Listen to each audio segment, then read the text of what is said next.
Hello. I don't. Okay, it is working. All right. Hello. Welcome. Welcome to my stream here. Oh goodness. That's good enough. Hi. Hi. I'm SolarLune. I'm an independent game developer. I've been working on my game. I Know Who I Am. Why did everything close? And yeah, it's been going pretty well. And yeah, thank you very much for stopping by. Let's see here. Yeah, like everything closed. That's strange.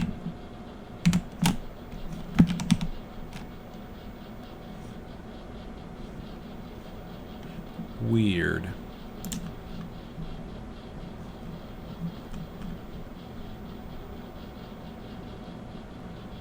Very weird.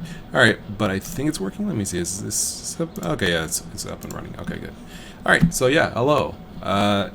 So let's see. Yeah, welcome to my stream, and we'll be making a game with Godot, the Godot game engine here. I've made a couple of changes since the last stream, so I'm gonna go ahead and kind of walk through it a little bit. Checking the chat, people are saying hello. My songs are great. Thank you. Thank you very much, Daniel Gomes. Always a pleasure to have people in the chat, have people watching. So this is going to be another... Well, actually, let me turn on the audio. This is going to be another devlog stream where we're going to work on this together over the next couple hours. Let's see. That's coming through? Okay.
Alright, so a couple of things I've done since the last stream. For one thing, the Rain Man, I basically drew an actual image for the Rain Man, which is cool. So that's nice. It gives a little bit of a different feel. Also, just reworded some wording on some dialogue and stuff. Nothing too much. Alright, so what we're going to do here is a couple things. For one... Let's see, Boondy says maybe face cam in the bottom left would be better so we can see text boxes. Sounds like a plan. Let's do that.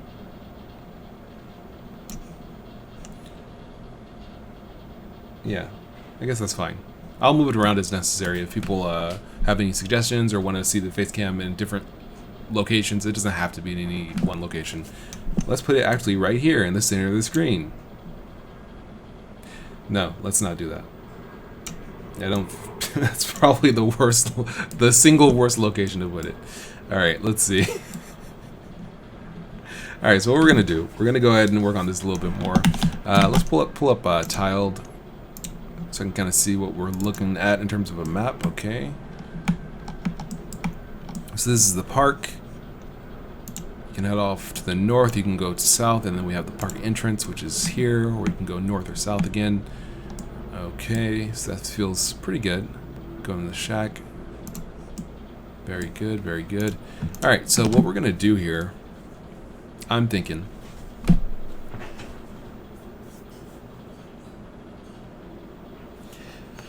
I think that the park is kind of important. It feels like it's a whole new location, so I think I want to do something with this area pretty heavily. But then we also have this area leading off to the north that gives us some room to breathe. Like we can have this go elsewhere. So that's probably what we're going to do as well, is make it so that we can go up to the north a little bit and head over to another location. So let me see if I can get kind of a general grasp of the way this game is kind of shaping out in terms of overall area. So you have your mansion here. Okay, so you can look around some stuff. You can go out to the backyard. You can go out to the front yard. From there, let's see. Just here, Elm Boulevard. You can have north. Maybe I'll make it so you can go south as well. Like, you can head south, and that'll take you somewhere else.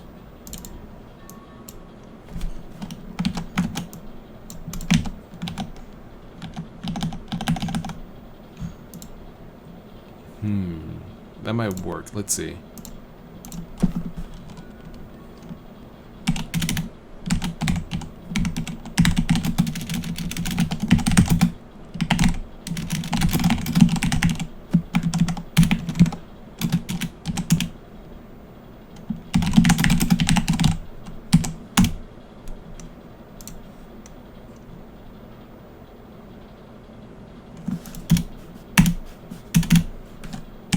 I also added a little, let's see, let me see if I can kind of show it. Hold on.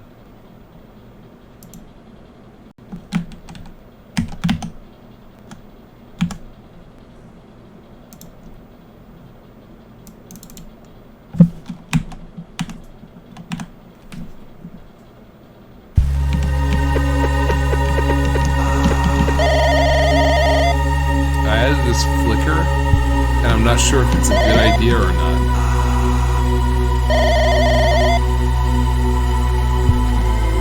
It might be doing it too quickly, and it might be doing it too drastically. But I feel like there's something there. There's something that's kind of there. It kind of reminds me of like old school adventure games on the PC 94, was it? The Japanese like PC standard. There was a lot of adventure games on there, a lot of which were highly objectionable, so don't look it up. But so like I haven't played any of them. But like I know that like there was a lot of adventure games on there, and they had a very unique style. So in terms of the art, like the background art and things like that, and they had this kind of flicker where they would cycle between two frames of animation or two color palettes, I guess, to give a very kind of lit electric kind of feel. I like that.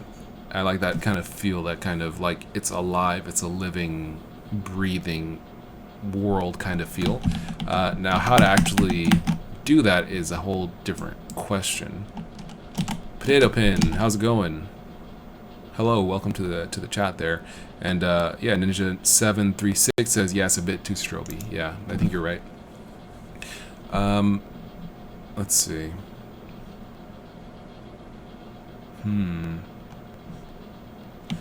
Well, there's a couple ways we could do this. Let's see.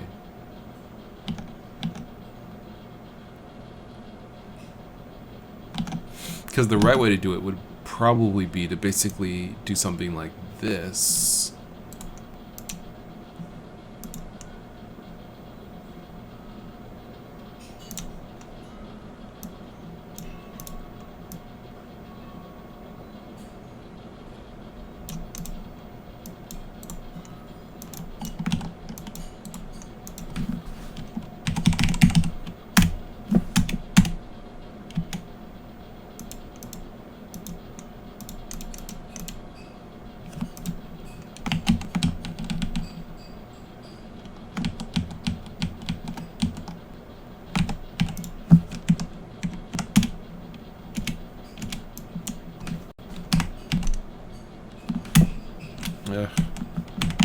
Keys sticking. Let's see.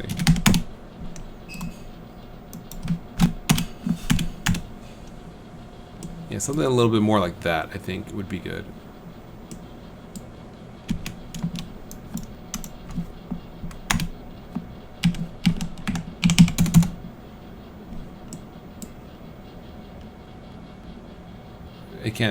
It's not playing at the correct rate because of possibly possibly because I'm like recording. But yeah, I think this kind of effect might be good if it could properly cycle between 2 frames with just cycling the colors. Like these colors are just being kind of pushed around. It's not actually like just darkening the scene. Is actually moving the colors around to give a very, very different feel.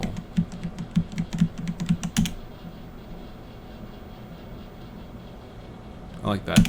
So I have to figure out exactly if I want to implement that and how to properly implement that with the system that I have in place currently. So we'll come back to that maybe next time, because I'm not too sure how to approach it just yet.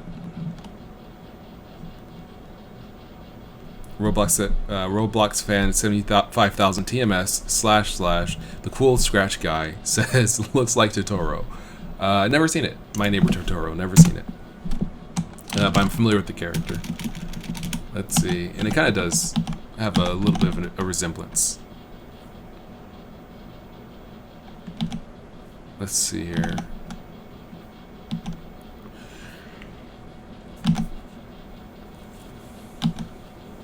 Okay.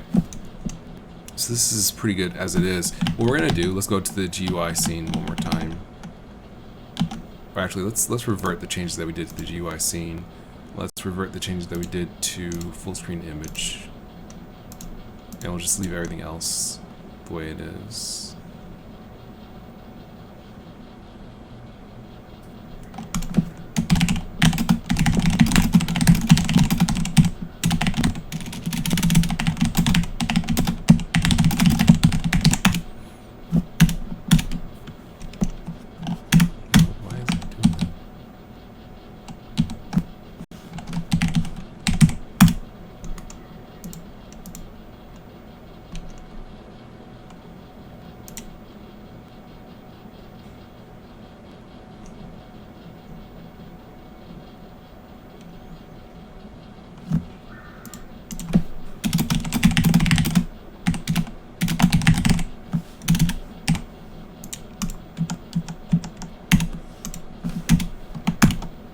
That's fine.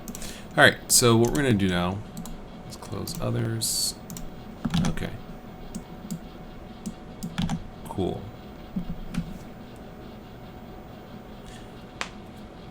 Alright, so what we're going to do here, we're going to try doing this. Rather than working on another area, I kind of want to develop this area a little bit more and kind of make it more deep. But at the same time,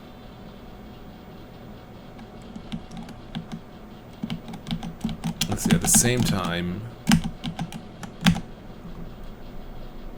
yeah, I gotta figure out exactly what to do here. What I'm thinking is that basically it's not bad as it stands, but we basically need to kind of flesh out the park as an area you want to go to. But I feel like I want to give it more. Like, I don't want it to just be a puzzle centralized in the park. I kind of want you to explore a little bit more and go elsewhere to kind of solve the puzzles there. So what we'll do, let's see, Roblox fan has a question. Check the description if you have a question about my skin disorder. There's a link in there about vitiligo. Let's see. So I'm thinking that what we're going to do here, we're going to go ahead and probably have it where you go maybe north from here to another location, where you get something that you can take back here to solve the puzzle to get into the community center. So if the key to the community center, if it's locked and the key is not here, maybe it's here in this area, or maybe it's in the park shack. That might be better, because yeah, that makes more sense. The key would be in the shack because that's where the groundskeeper is, so he would naturally lock up. So that if the community center is locked, it's because he has the key. So if you go to the park shack, that's where you can get the key. Okay, now what would keep you from getting the key from there?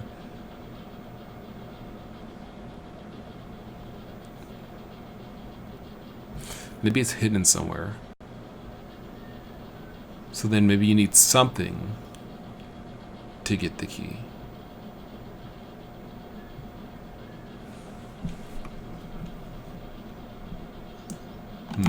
All right, let's do this.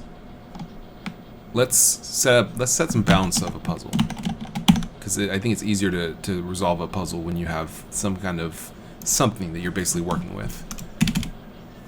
So the bounds of this puzzle, we're going to say is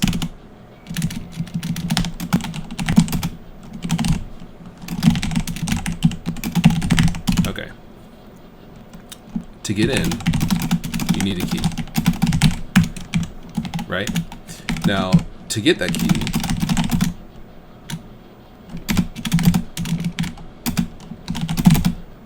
you have to find it.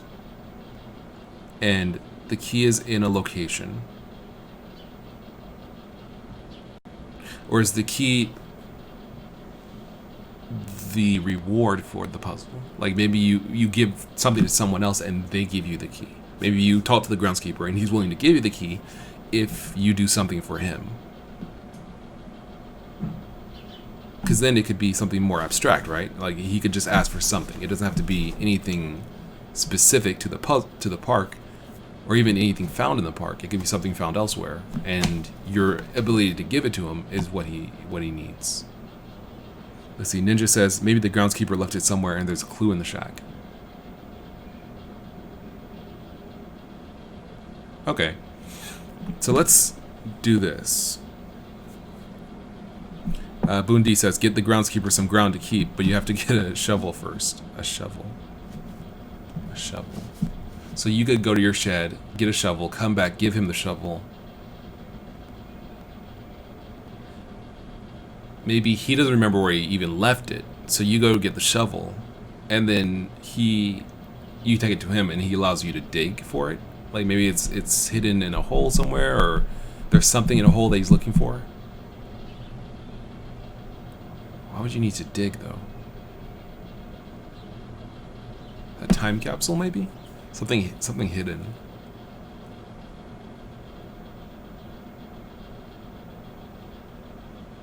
And I want it to tie into the main character, the actual character. Not you, but the character you're impersonating. So maybe the character you're impersonating left something in a time capsule buried in the park. You get the shovel to go dig it up. And it's a picture. Yeah, it's a picture. That's something that you can give to the main character, to Terry, the character, to basically get him to remember who he was. Okay. So the puzzle is basically get a shovel, give it to the groundskeeper. But then what about digging? Why is that a puzzle? Well, I guess if you use the shovel anywhere but the right place, it just won't work. So in itself, finding that location is the puzzle. Okay. Okay.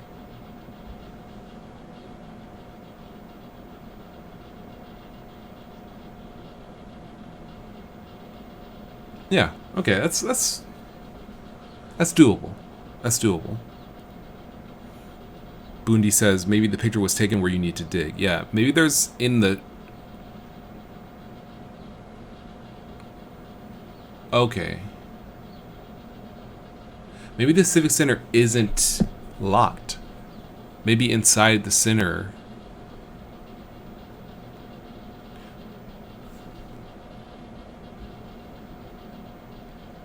is the picture. But then why would you need the time... Alright. Because I like the idea that you need to dig something up with a shovel. So we'll put that in there. Shovel. Dig up something in the right location. So you have to use the shovel to dig something up in the right location.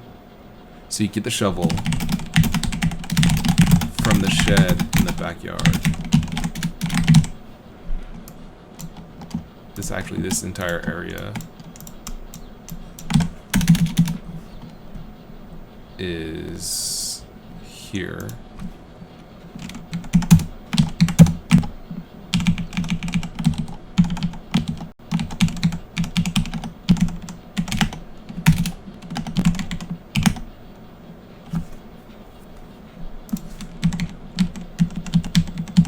Okay, so in order to get in,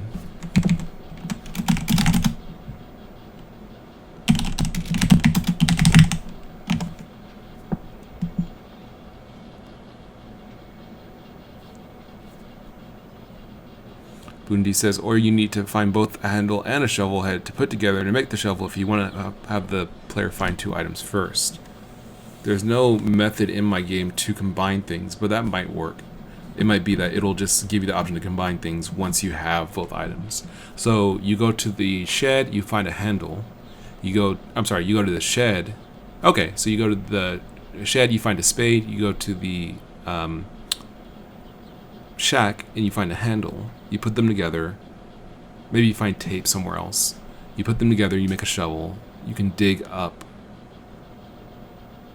the time capsule, which contains something. So maybe the groundskeeper himself put Happenstance says groundskeeper lost the key in the grass. You have to get his metal detector to find it. Maybe you stumble on a time capsule while searching. Okay. So maybe there is a metal detector.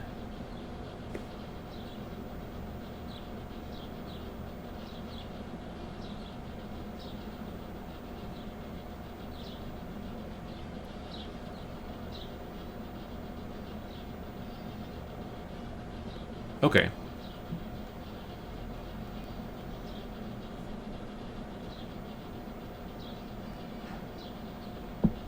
But the thing is, okay, well, it's not bad.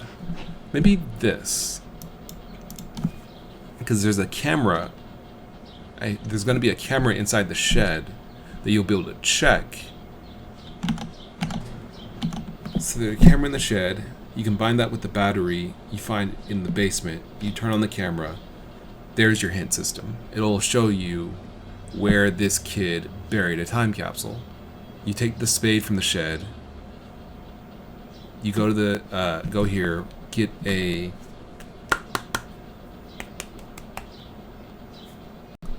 handle, put it together, get a shovel, dig up the time capsule. It's a letter. That's what you give him. Okay. So this is just going to be the park.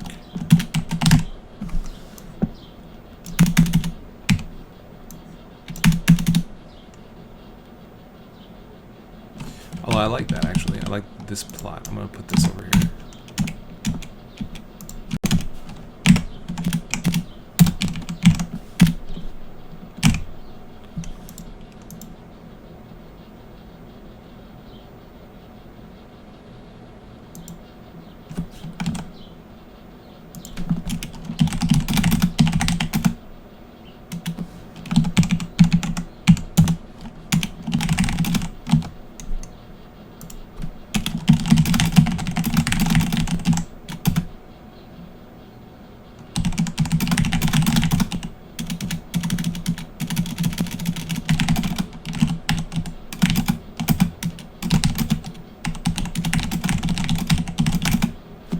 So, camera from the shed, it will show a picture of a kid bearing something.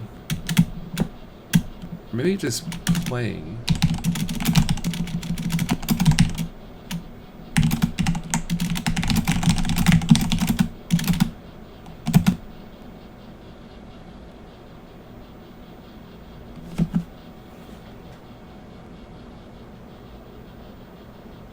So you check the camera from the shed, it'll show a picture of the kid bearing something next to something. Some sort of landmark.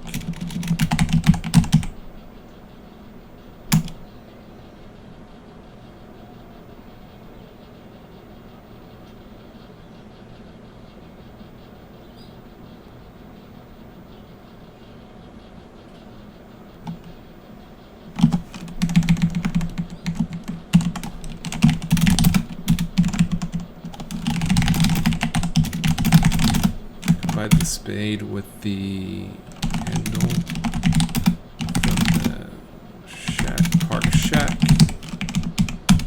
Dig up something in the right location.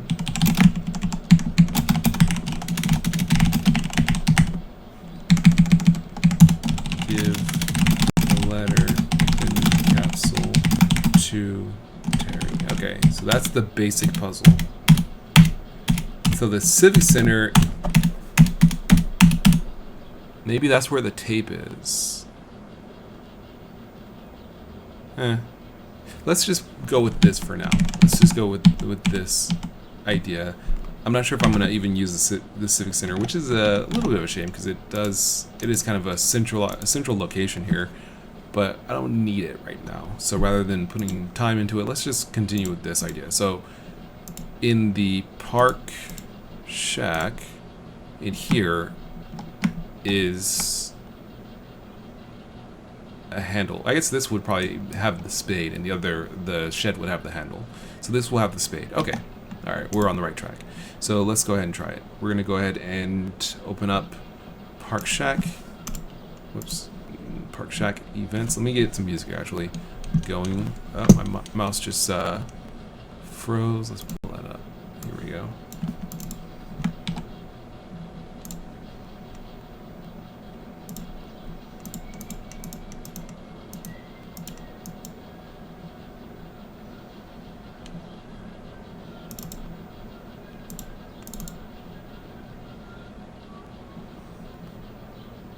Oh, it's opening in Audacity. No.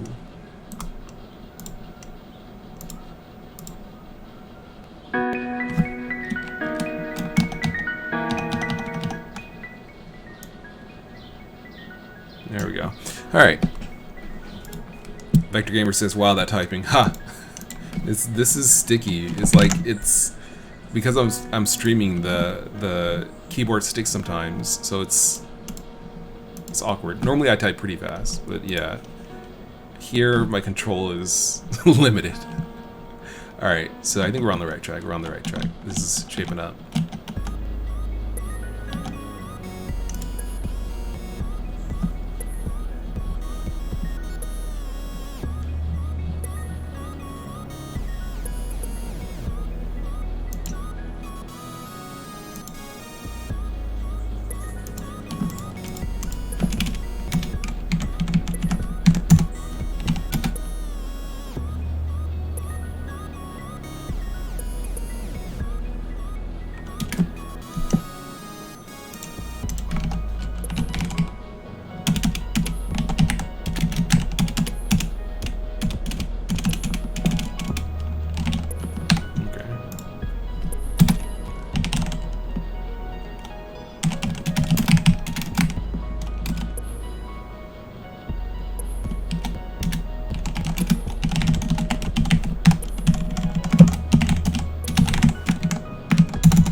All right, let's see if this works.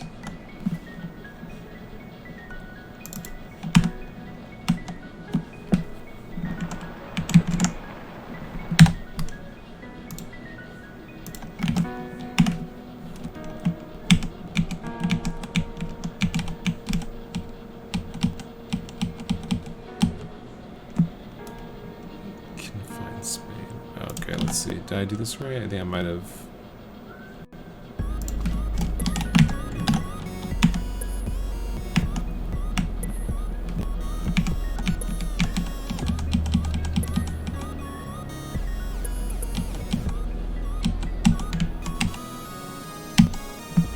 Okay.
Alright. Cool.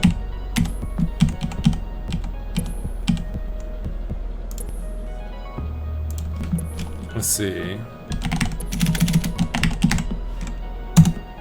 Not sure if I'll be able to find a spade image here.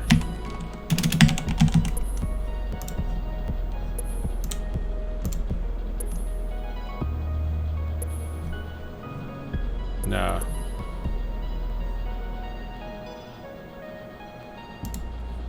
What happened to this? I'm just like, what happened here? Alright, so I don't think I'm gonna find much here. Nah. I mean, yeah, nah.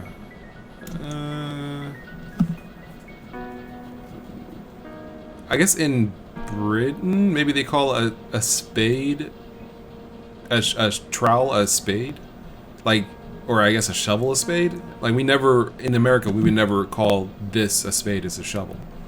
It's too big to be a spade. Basically, a spade in the US is just like, I'm trying to see, I can't even find an image of spades here. Like, it's all like just kind of generic lawn gardening equipment. Maybe it's just kind of tags. It's not, this isn't what people usually call spades. But I feel like I've heard people in Japan and Britain call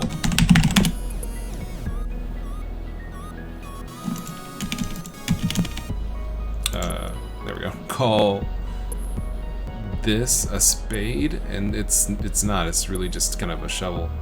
At least that's what we call it in the U.S. So I'm wondering if that's what's going on. Anyway, let's go ahead and see if we can find. Yeah, I don't think I'll be able to find a picture for this, unfortunately.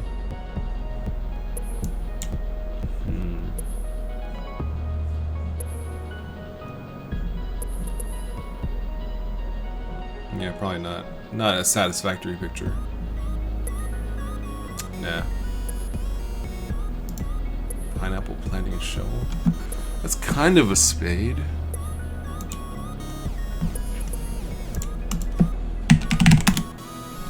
Hobble. Spade. Alright. Yeah, I don't think I'm gonna find anything.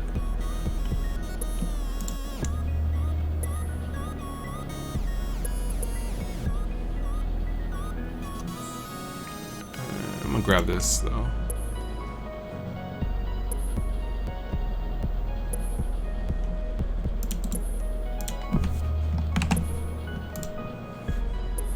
Alright, well, what I'm going to do in the meantime,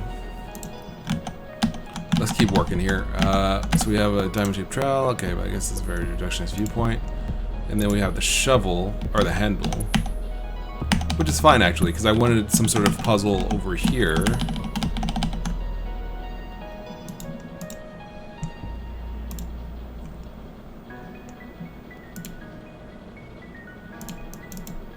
Okay, so in order to get in here, I want some sort of puzzle.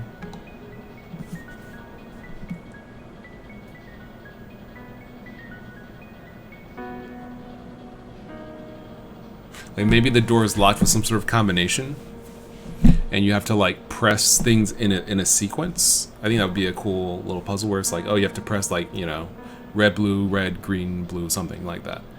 So the best place to put that kind of a hint might be in the environment itself.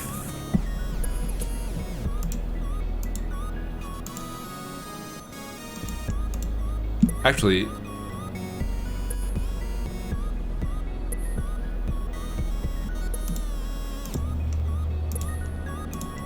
by this point you should be actually able to go underneath the mansion.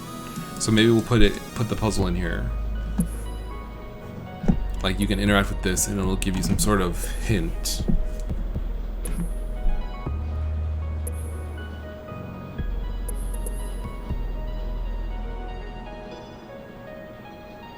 Like a poster or something. So you can do like, let's see, Boon D says, what about a hint next to Totoro Man? It's too far away. I don't want the player to walk like from one end of the game to the other end to solve puzzles. Like basically before you go to the park, you should generally know to check out the backyard, because this is the only other place you can go before you leave the house. So like you're in the house, before you leave you have to solve like one puzzle in here, you go downstairs, and then you come back up and you're able to leave. But before that, before you get too far out, you should probably go in the backyard and investigate this door. So if there's anywhere that like hints for this puzzle should be, which is going to be some sort of pattern recognition puzzle, it should be on this map, or basically in an adjacent map like this one, or underneath the mansion. There shouldn't be too far, because if you have to go to like all up in mouse please mouse please you have to go all the way over here, it feels like that's too far. Like you might not, it's not on the property of this map, so it wouldn't make sense that a puzzle for this would be like halfway across the world. It just, like, you wouldn't, there's no reason to put the solution to the puzzle there. It would be, environmentally speaking, here. Bundi says, I think that under the mansion might be a better option, because that's where the player would be expecting a secret to be. Exactly. There's going to be something else here. I'm going to be putting the dude you're going to be talking to, Terry, here. And also a couple other things. I think the camera's supposed to be down here. Yeah, and there should be some sort of hint. Some sort of hint that, like, oh, there's a thing here. Some sort of puzzle. So let's do this. Let's start designing the puzzle. That way I can kind of get a feel for how this is going to work. The idea is that you interact with this, and then you're transported to another map where, like, you have to do some sort of thing where you, like, click around. Like it's a lock puzzle. It's a lock and key kind of puzzle. So let's see if we can kind of get it to work. Let's say this. So what we're gonna do, we're gonna make a new thing here. This is gonna be the shed door.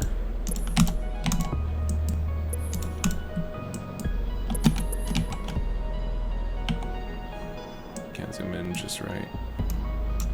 There we go.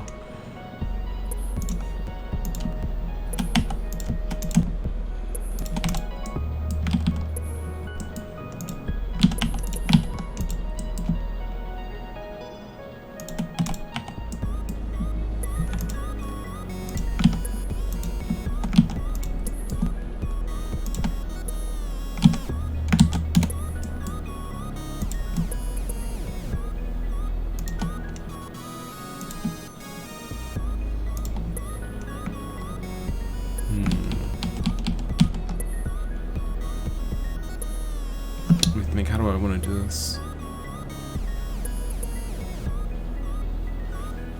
Well, let's just start on it, because I'm not sure how it's gonna work exactly. I'm thinking like a padlock like this.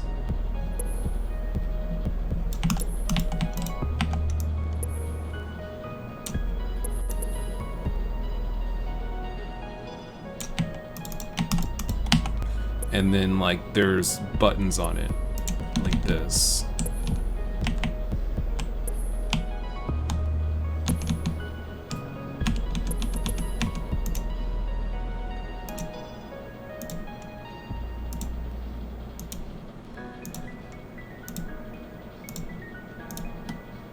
Right. So now there's a couple ways that this kind of puzzle could go. For one thing, if there's enough numbers, then if there's enough buttons, then even if there's no numbers on it, a player could infer like, oh, it's like a numerical keypad. Like this is 1, 2, 3, 4, 5, 6, 7, 8, 9, and then 0 at the bottom, for example. And so you could say, okay, well, even though there's no numbers on it because the buttons are too worn out, you can infer their numbers, and so it's a numerical puzzle. So you're looking for numbers somewhere in the environment. Another one could be just colors, and so you're looking for colors like blue, red, green, yellow, white, black, that kind of thing. Now, in terms of the environment in which we are, what we're looking at here is pretty natural stuff. So I don't want to like tell the player what the solution is. Really, I want them to kind of figure it out for themselves, more or less. I could also make it very much a guess, in a sense. Let's say if this area is where the player starts off and it's red, and then let's say this is the area where the player solves the next puzzle and it's green, and then they go underground here, well, here and it's blue, and then they go here and it's yellow, then they would know, you know, red, green, blue, yellow, like that's the order. Or they could figure it out by just like paying attention to the environment. So it's very subtle, but it's something that you have to figure out. So I gotta see how I want to kind of do that. I think the best puzzle is probably one that has a very like straightforward solution. So it shouldn't be something that you have to infer or guess. It should be something that it's like, oh, that's what I do. That's the solution. That's what it is. That's what I'm looking for. Let's see. Bundi says, if you did something like making the rooms different colors, you would definitely need a hint that lets them know, look at the colors of the room. Yeah. So that's probably what I don't want to do, is something that would make them have to pay attention to things that they don't normally want to pay attention to, that players wouldn't normally pay attention to, like colors of rooms, unless that was important.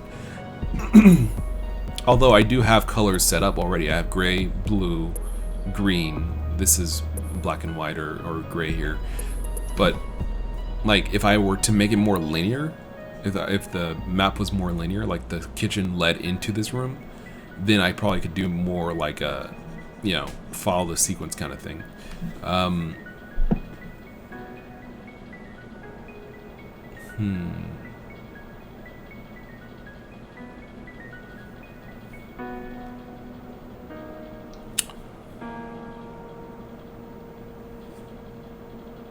Got it. There is, if you go to take a look at the scene here under the mansion, no, inside mansion, there's a table with flowers here. Flowers are naturally colorful, so we could use this as an indication of the colors to push on the lock. Yeah. Okay.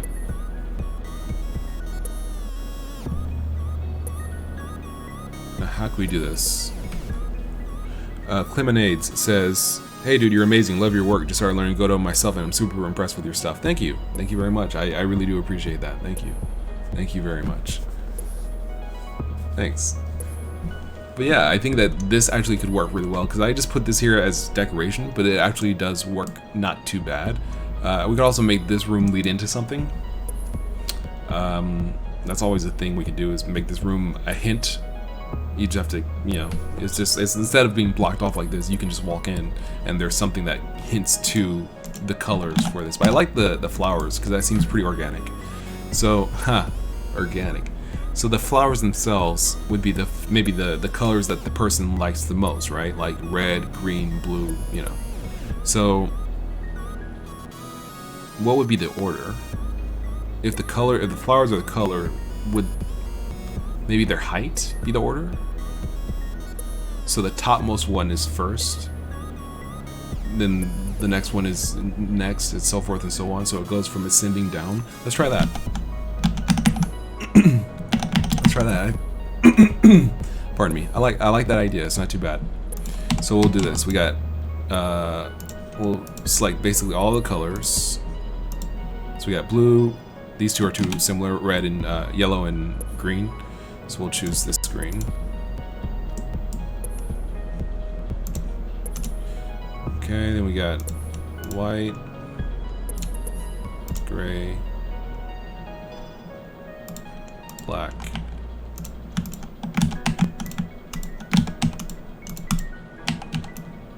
And I'll make a nicer graphic for this later. It's crude, but that's fine.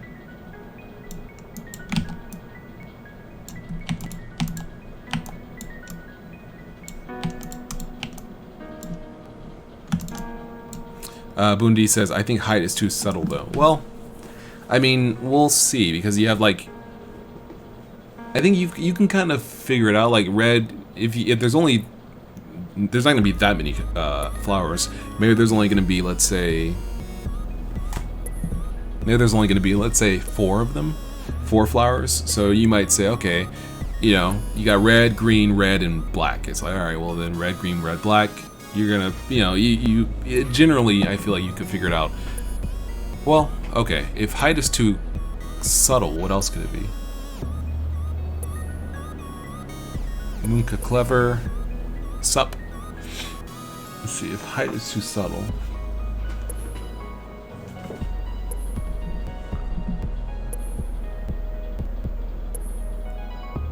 What if there's two vases, one with non-withered flowers and one with withered flowers? So then the colors that are withered are the ones that you want to unpress. That might be better. So there's two vases. One is good, one is bad. Right? Like one is, yeah. And then you, like, some are pressed inward and some aren't. So like you'll have to press this one in, press this one in, press that one out, like that. Maybe? Bundi says, order left to right. That's too... No, I mean, like, it's a vase. It's a vertical vase. It doesn't really make sense that flowers would be ordered horizontally in a vertical vase. Mr. Conjurer guy says, maybe a note on the fridge, the flower order on it, like someone's favorite flowers or something in order. Munka Clever says, sup bro, learning how to use Godot. Your stream is great help. Thank you. Thank you very much.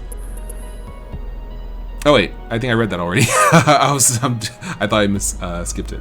Okay. Yellow Camel says amount of petals. Bundi says, oh yeah, that's a good idea. I was thinking 4 vases. Okay, I think having 2 different vases, one with full flowers and one with blank flowers, is good for one thing because I don't then have to draw another another set of vases and stuff. But the same, because I mean I don't want to keep drawing like full screen images. Even though they're cool, I like them a lot. But at the same time, it does require a little bit of environmental logic because you can have, for example, a table here and then a table maybe over here. This one being the flowers that are bad and this one being the flowers that are good. Yeah, let's do that. So let me take a look at the sprite for this.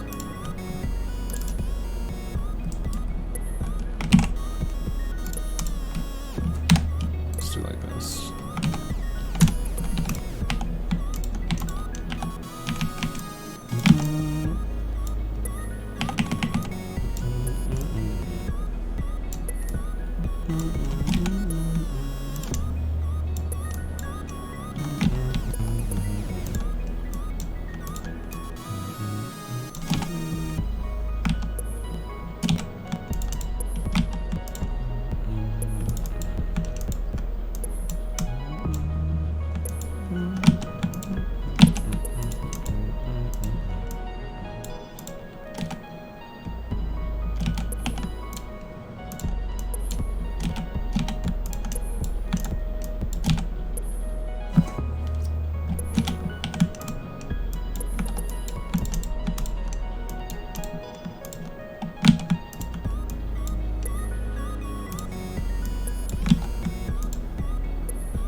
Let's see. Yellow Camel says, "Is that all mouse work, or is there a graphics tablet involved?" Nah, I don't have. I do have a tablet, but I don't have room on my desk to really use it, so I'm just using a mouse.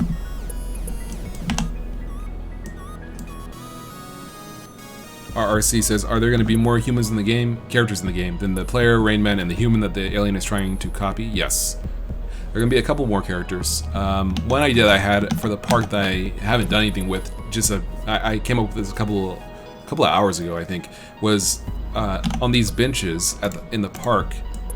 It'd be interesting if there was like some sort of, you needed to get someone to sit there for part of a puzzle. Like you needed to like either sit down next to somebody or get someone to sit there to talk to them about something. So it's just like like how do I maybe breach a conversation, or someone's looking upset? How, what do I give them to kind of cheer them up? That kind of thing. Where it's like it's a little more to it than just walking up.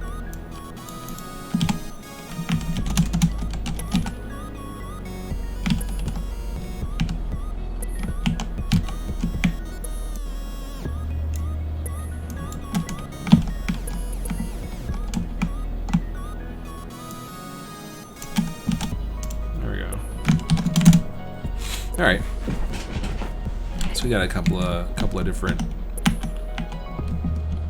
tables here. Actually,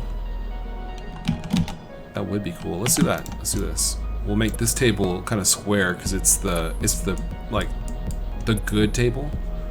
So this table will be kind of correct and squared off, whereas the other table will be the less liked table. That will have the vase that will have no flowers in it.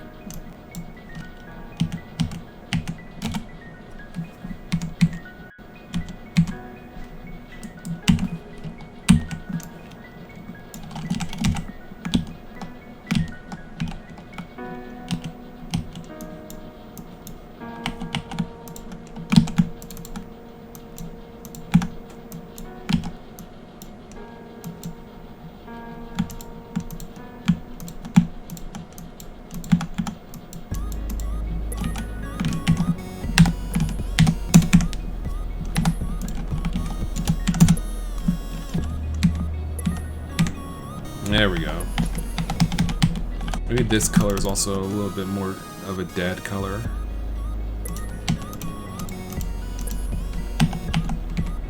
Yeah, okay, so that's very nice, clean. Yeah, not as good.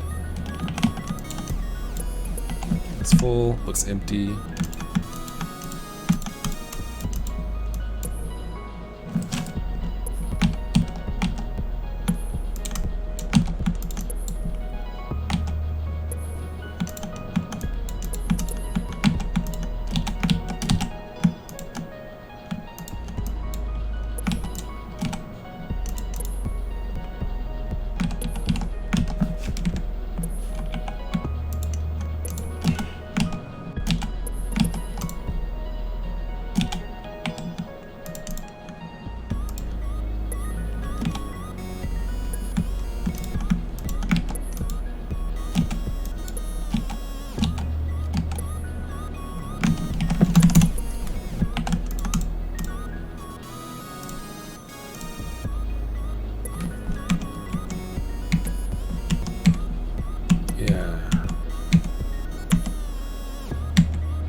Hold on.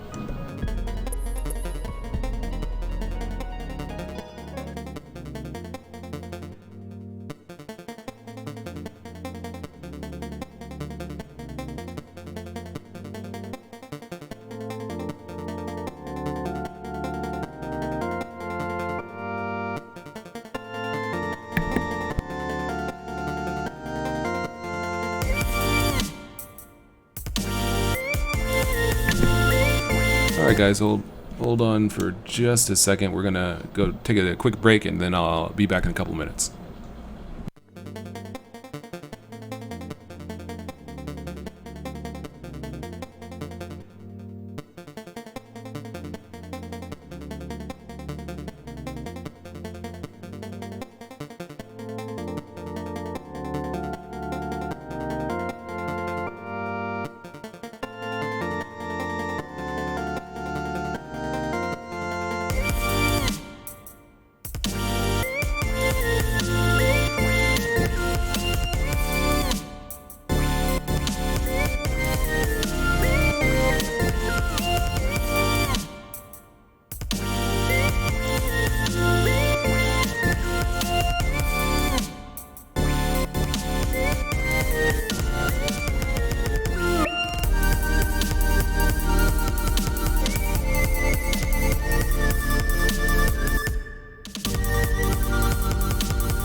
Alright, there we go, and we're back. Actually, let me go ahead and close my door. It's for some reason still is open. Hold on.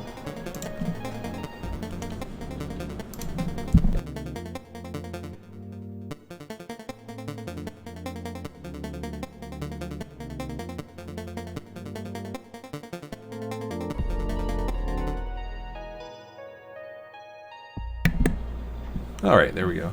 Cool. Excellent. Let's get some more music and we'll continue with this concept here.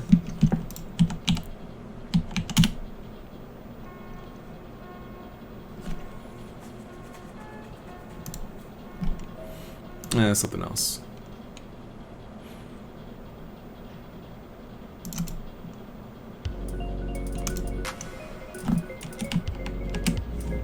Alright, this will work. Alright, so then we got the trashy table and the good table. Excellent. Alright, so this will work, this will work.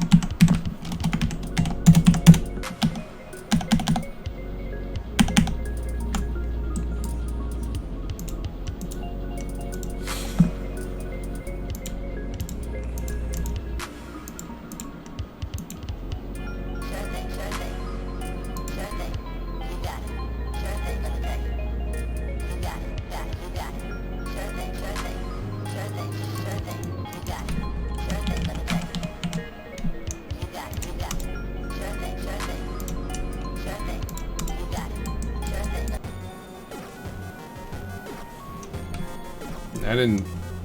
Alright. Well, whatever. I didn't mean to do that, but sure.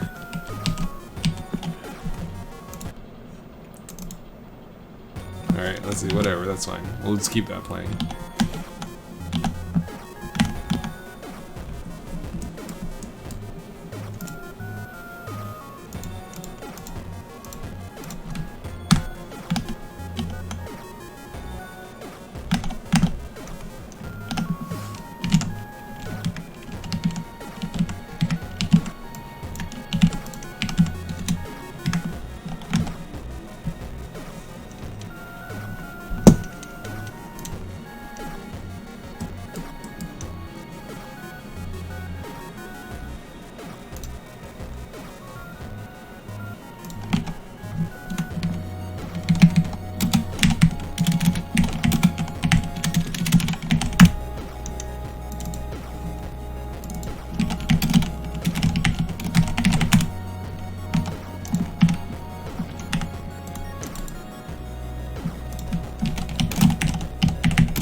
This would be where I would want it, but it's a little bit in the way there.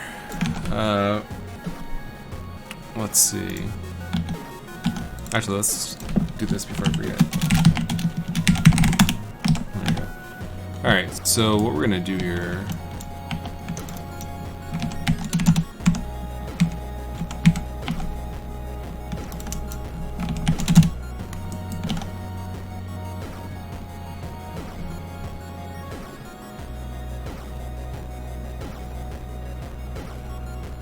Yeah, that should be fine, actually. Well, we can actually fix that. We'll just give it a little bit more room here.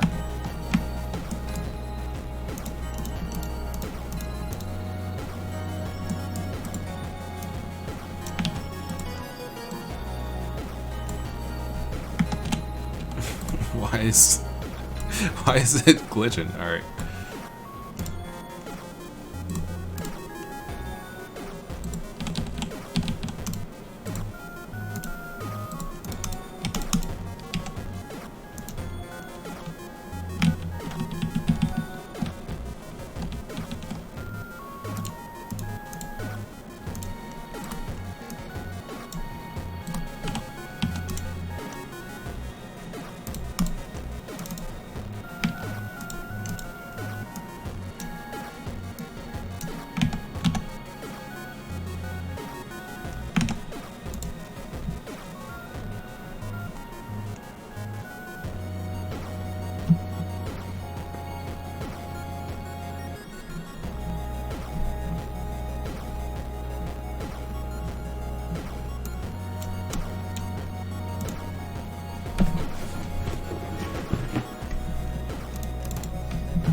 There we go. Okay, so we have the coffee table 2, we got the original coffee table, so that gives you an idea. We might actually switch those.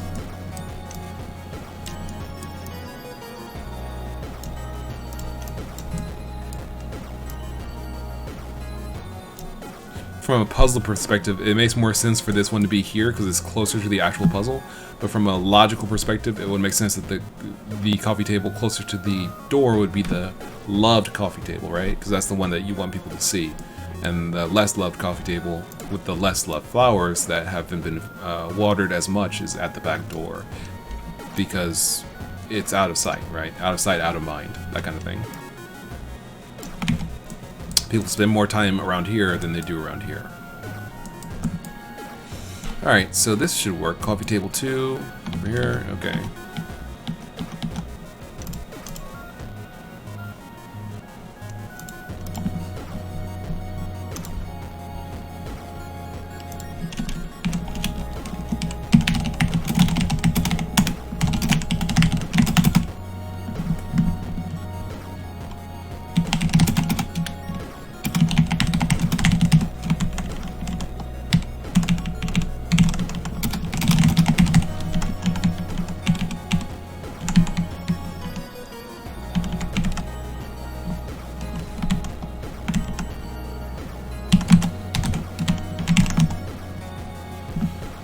Aaron Moore says, SolarLune, have you fixed that thing where re-entering the mansion sends you back to the original starting point? Seems weird to snap from the door outside to the middle of a room away from it.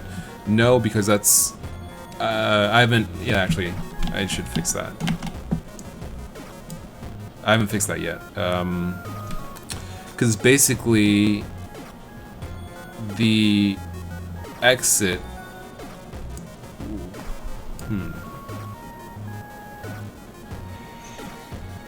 Yeah, actually, there's a couple of things I need to do about this then.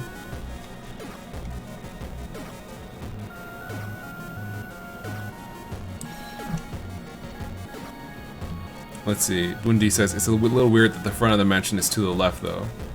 Aaron Moore says, the internal angle looks nicer. It's a perspective shift. You're kind of right, Boone. I probably should put the door, like, over here, like, facing this way, because that's where, the way you actually head out. But Aaron's right. It is kind of correct that the internal angle is correct. Anyway, what we're gonna do, I have to actually fix this because you can't actually leave the house currently. So what I'm gonna do Let's finish this the wording here, and then I'll see about actually fixing this so you can leave the house, and that'll fix the coming back in as well. Let's see.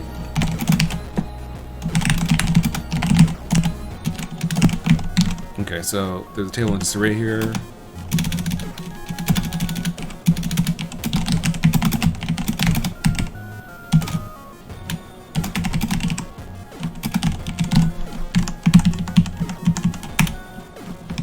Alright, so let's see, what colors are on our puzzle? We have blue, orange, yellow, green, white, gray, and black. So, let me pick a lighter gray for that. There we go. So, when we look at this floor plan, they like green a lot, so that should be a light color. Blue is liked here.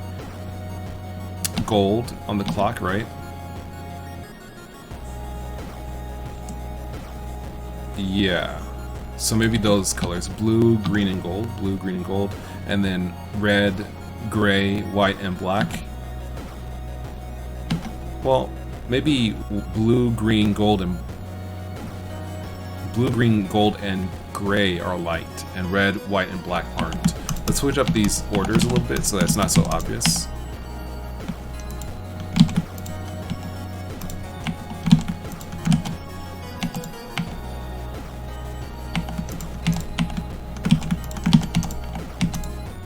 So they like these four. Switch this. So they like these four. No.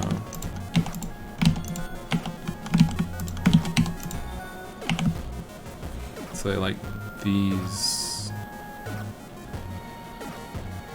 three. Green, blue, gray.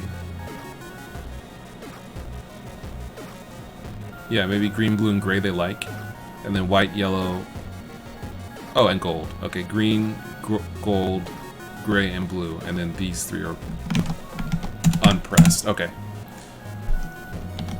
So I think that's good. And I was rearranging the colors because I don't want it to be where it's like, oh yeah, it's a pattern. Or don't want it to be something you can easily guess. So this is a little harder to guess. So green, gold, gray, and blue are pressed. And then these three aren't. Is that another few colors to throw it off? Because otherwise people might theoretically guess it, but if we add two more colors that aren't ever pressed, that are definitely not supposed to be pressed, rather, that will kind of help a little bit. There we go. So you got magenta, you got purple, yeah. So basically, out of these colors, they might like this one. I could go for a harder gray. Yeah, this is better.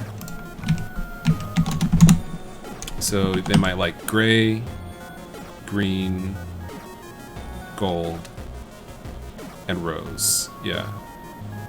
And then the others are unpressed. Okay. Bundi says black looks like it's just part of the lock when it's in the center like that. That's fine. It doesn't have to be well. Yeah, that's fine. I guess it doesn't have, they can switch locations. That's fine. Ninja736 says, hopefully it's colorblind friendly. I'm not colorblind. That's a good point. Let me see. If it's got to do with color, then I should probably pay attention to color blindness.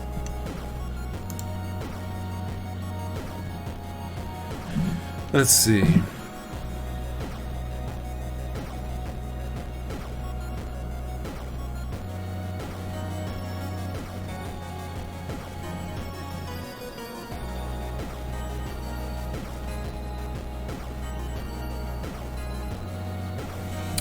Colorblind people retain blue-yellow discrimination, and most colorblind individuals are anomalous trichromats rather than complete dichromats.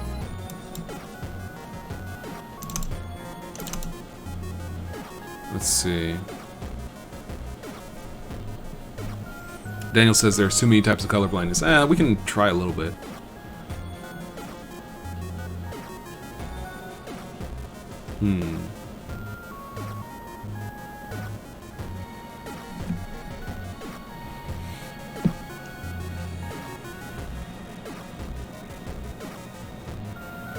green can be confused with a grubby white lamp. Alright, what if...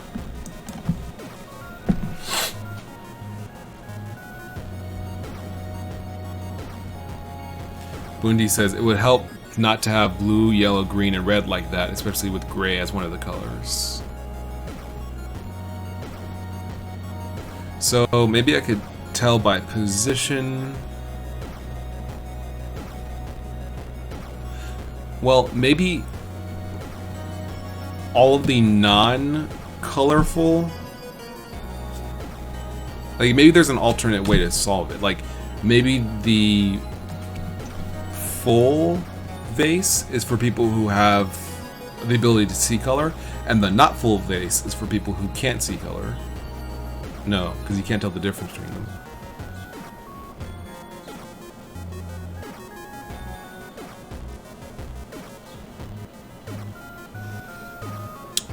Bundy says, unless gray doesn't matter. Well, what if we could make it like we could put numbers on the buttons, but then the puzzle's no longer about colors.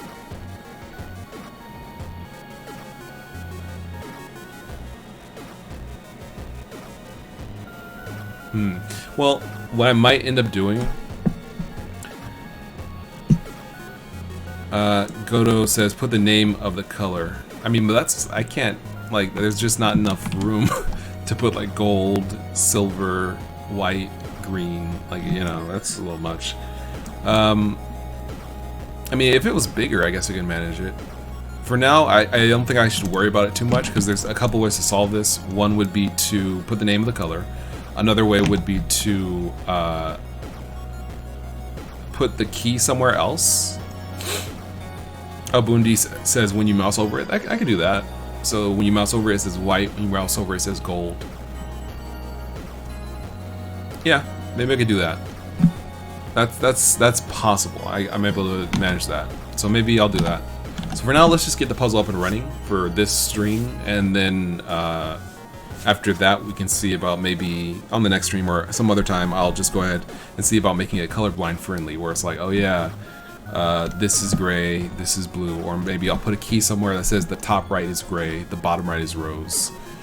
That actually, maybe I can make it set it's colorblind for everybody. That's a way to think about it. What if they were all gray, and there was like a sign that says like bottom right is rose, top left is blue. That way everyone's got the same disadvantage. And it's another extra layer to the puzzle. That's doable. That's an interesting thing, because now it becomes a little bit more of an actual puzzle, rather than simply like saying like, oh, well that's, you know, it becomes something that you can kind of like envision and think about, and you have to spend some brain power on, as opposed to being something that only half the population or some amount of humans have trouble with. It's something that everyone has trouble with, which is basically making a transition from a position in space to a color.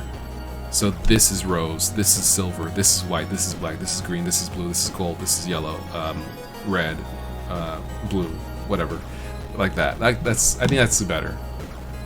That's better. I think that's better. So maybe you're right, Godot. I could put the name of the color here in addition. Now that it's gray, it makes more sense. It's like, oh, well, this used to be a colored lock, but now it's no longer colored. And there's a key. So maybe I could put like 1, 2, 3, 4. And this isn't final graphics, of course. It's just to get through the process of like actually making the puzzle, because that's going to be an underlying system that I have to kind of work out. But yeah, here you got 1, 2, 3, 4, 5, 6, 7, 8, 9, like that, and then over here you got like 1. Oops, 1 is gold. Something like that.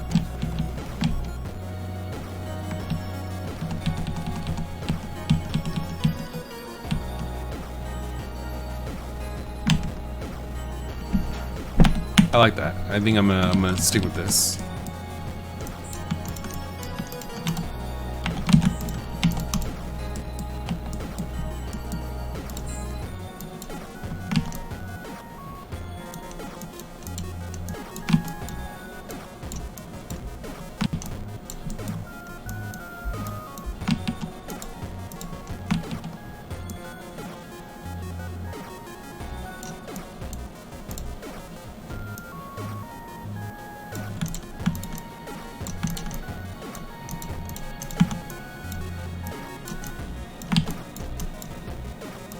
Okay. Cool.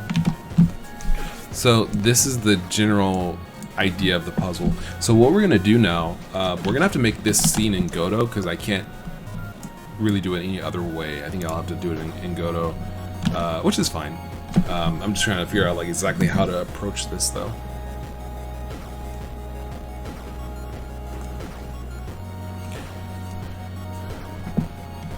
So it would also be nice if like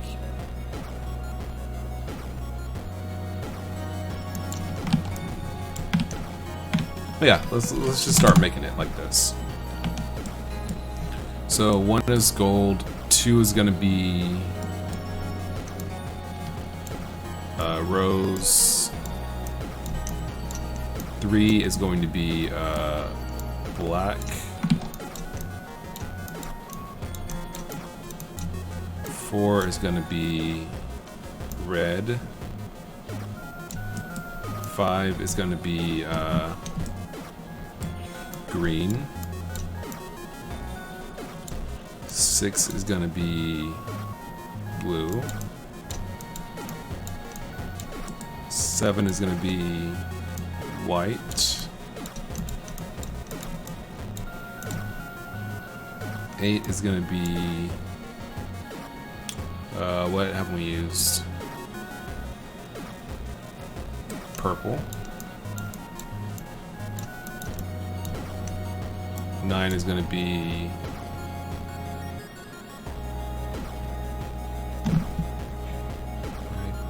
purple.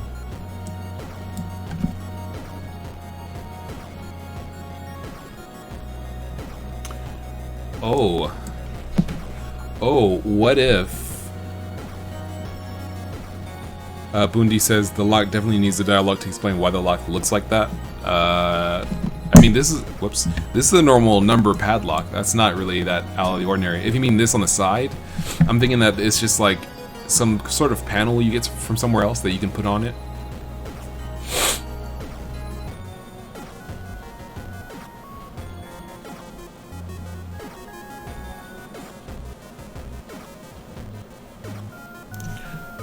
Now, what I'm thinking...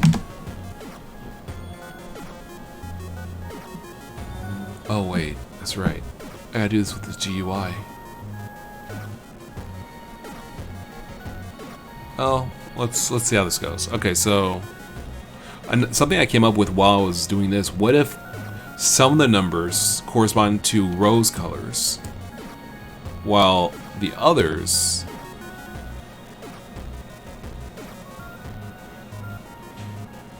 like, some of them are roses, like a white rose, a red rose, while others colors don't respond to a rose color.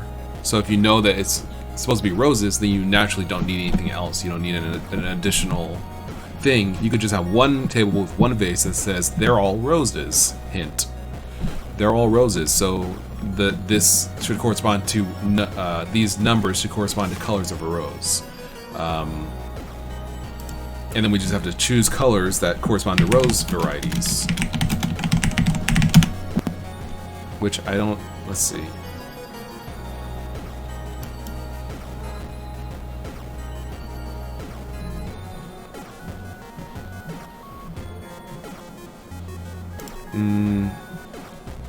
It doesn't seem like they're...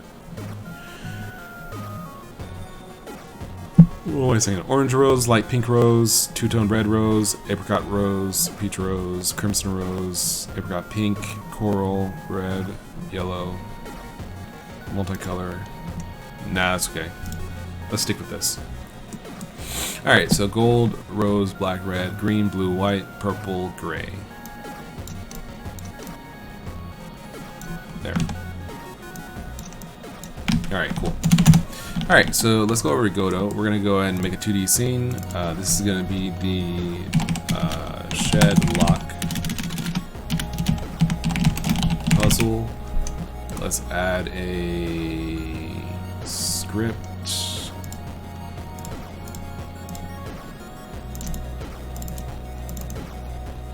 BGM is going to be...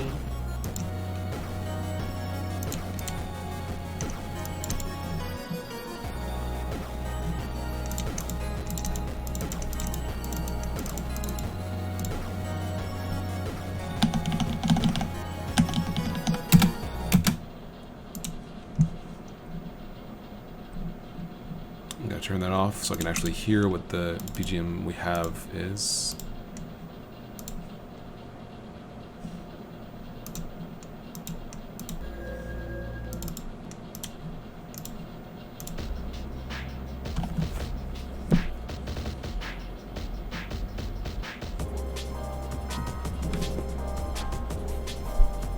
No, this doesn't really match. What about this? This is... yeah, that one. No. This is the creepy one. Nah. Let's see. I think I have a couple of tracks I could use for this. This is kind of more of a thinking man's puzzle. It's not that deep or hard, but it could definitely use a slower track.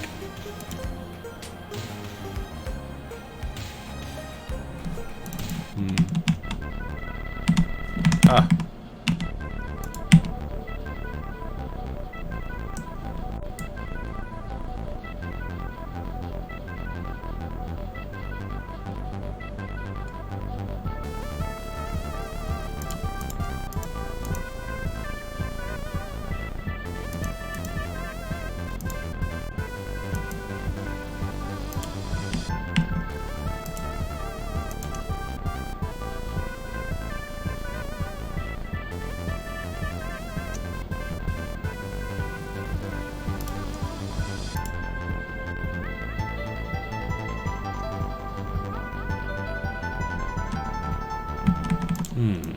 Well, that's not bad. I'm not doing that. Jeez. Alright. No.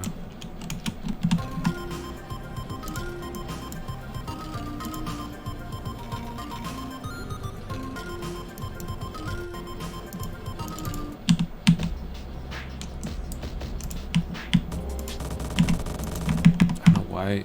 I'll just do it this way.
I'm gonna turn it up a little bit.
That kind of works.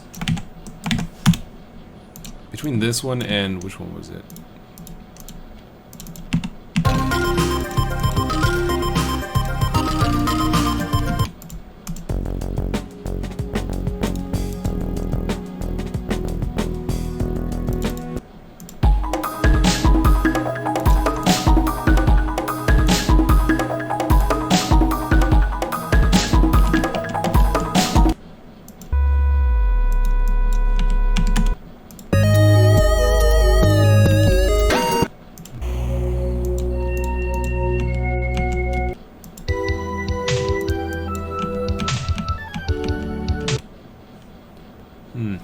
Daniel says, man, you should become a musician. I am a musician.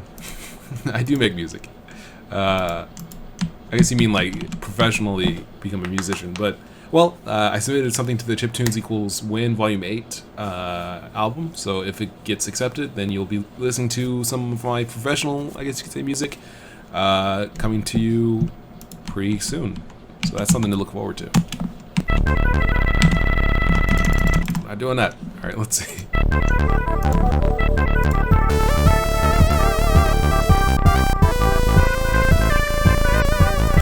And Bundi says, I think that the music should stay the same except for puzzles that lead to some big plot development, and those puzzles should require a lot of time to be spent on the actual puzzle screen to be spent.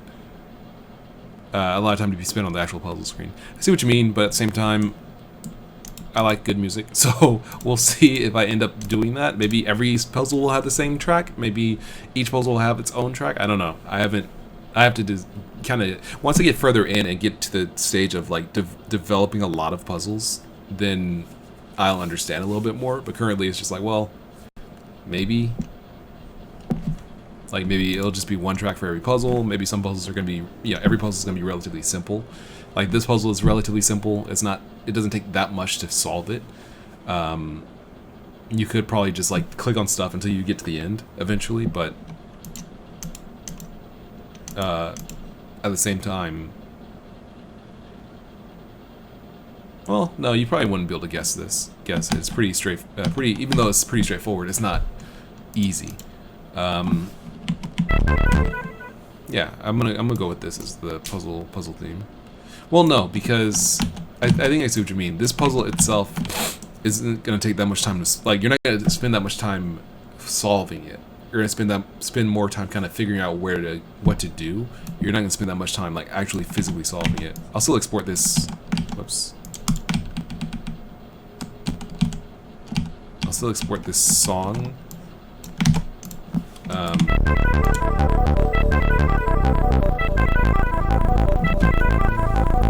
But I still see what you mean.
Alright, cool.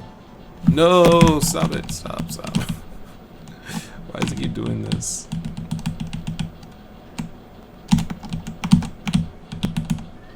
Alright. Let's try this one more time. We'll just duplicate this once.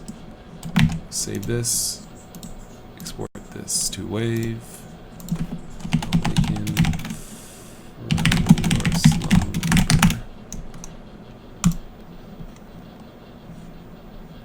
There we go.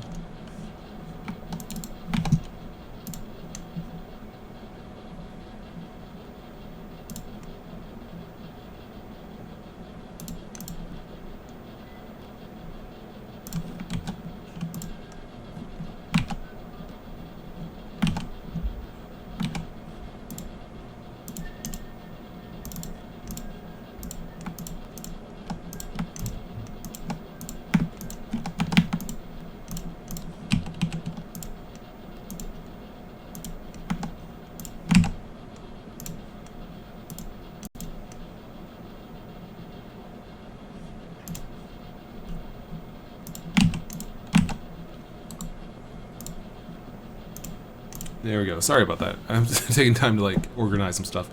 There we go. All right, so we're good. We just have to export this as an OGG file.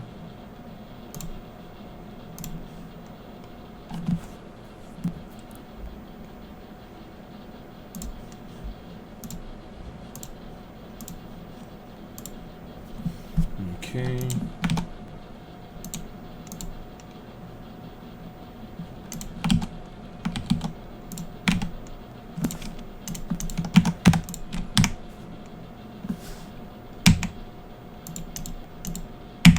There we go. Okay.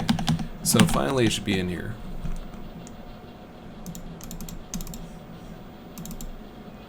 I misspelled it.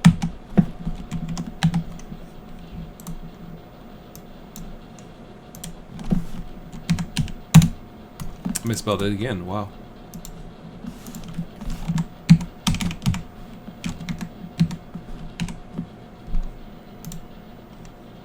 There we go.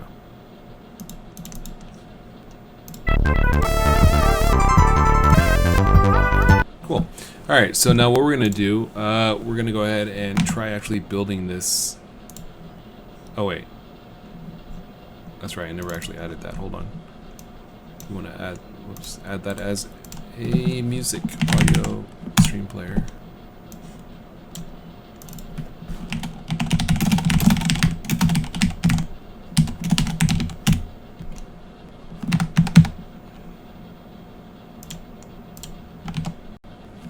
Cool. Alright, so now what we're going to do right here is we're going to go ahead and try kicking it over to this puzzle. So we're going to add a sprite of this. Oops. There we go. Add a sprite of this puzzle here. Now, this is going to be interesting. So let's just start kind of blocking this out. We're going to add a sprite.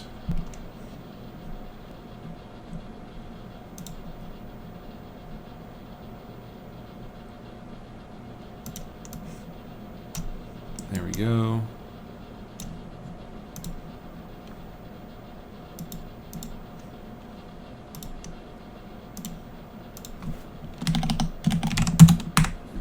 All right.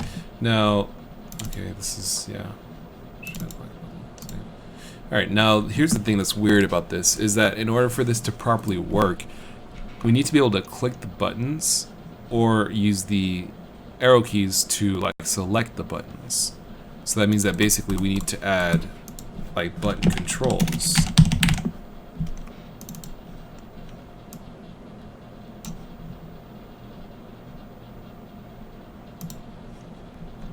And the theme should be that, and then the button text should be like 1. But see, it completely doesn't look right. So I'm not sure exactly what we're gonna do on this one. I think that there's a way to like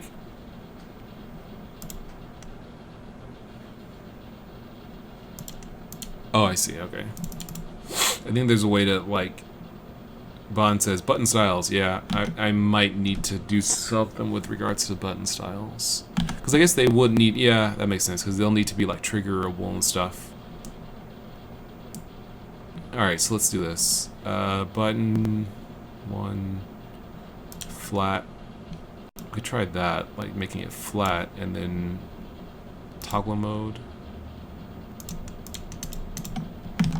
Maybe that'll work. Bond says the only finished game I made was a quiz game with buttons and styles. Oh, that's right. I still have to fix this. So, if tile map.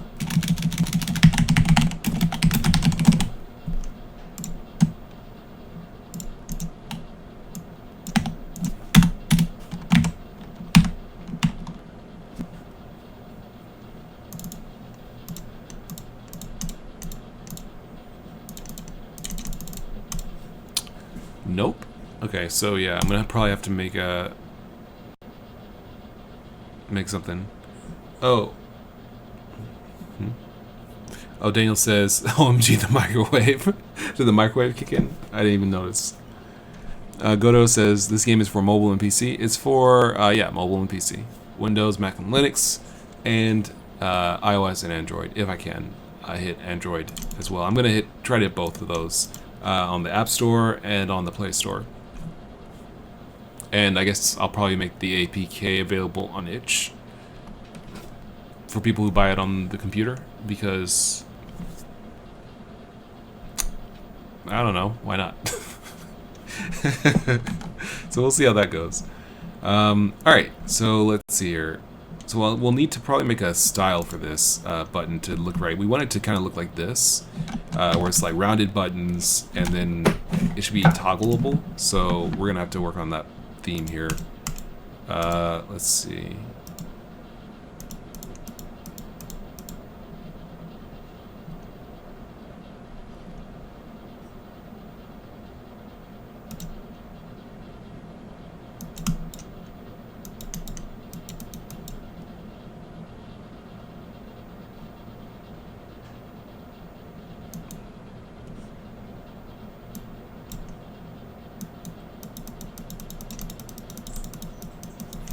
I'm clicking here wildly because I'm trying to push this barrier around, but for some reason I can't do it.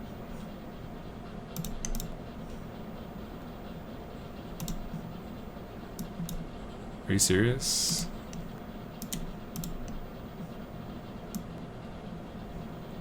What?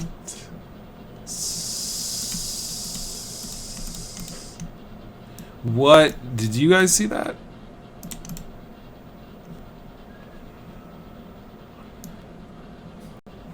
Okay, this is weird. So basically, like, the theme can be opened up as like a preview, but not in its own panel. So you can't actually like edit.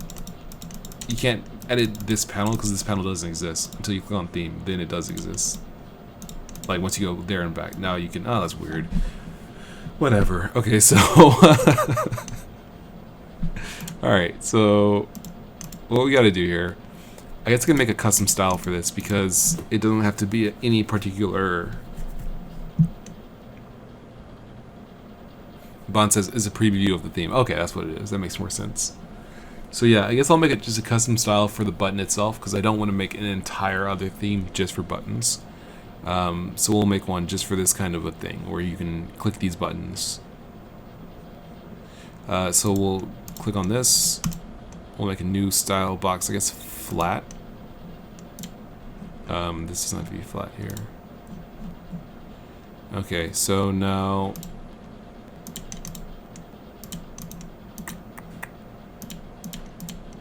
let's see, we want the corner radius to be probably like 4 in each direction. This seems about right to make it completely round. Draw center. Background color. Gray, corner detail. Border width. Border.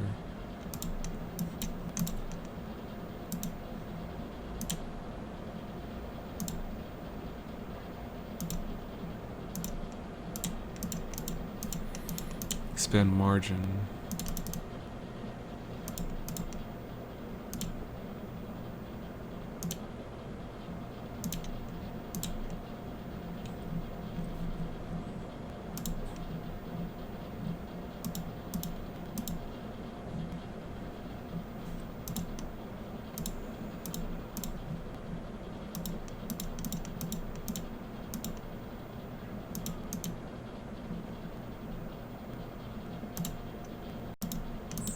Alright, so this is coming along. Not sure about the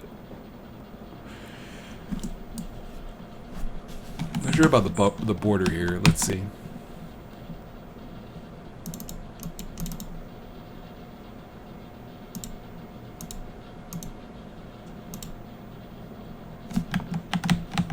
That is 100% not correct, but I think I know why that's happening. We're gonna have to save this style.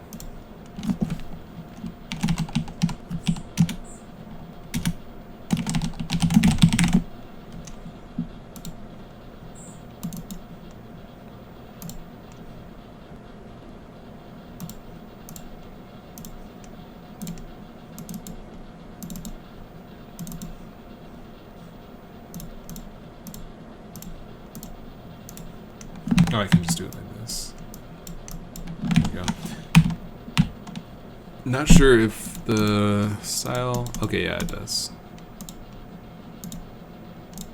So this is toggle. This is the toggleable portion of it. Alright, that makes sense.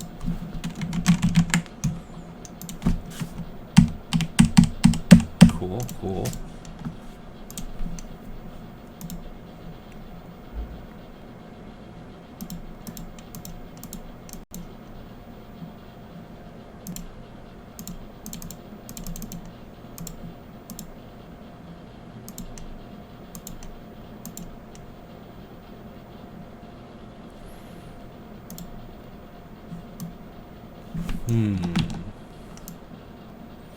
Now I could do something like this, where the buttons on the keypad are just like that. Let's do something real quick. I want to see how this actually would turn out if we were to do something like this.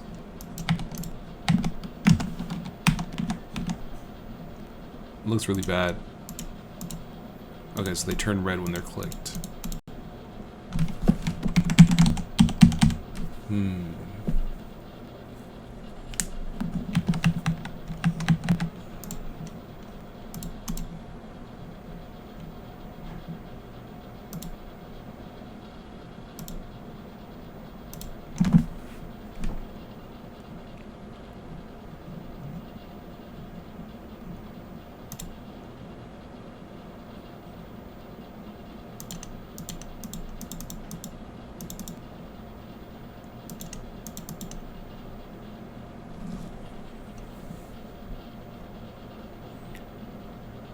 Alright, so the corners are there.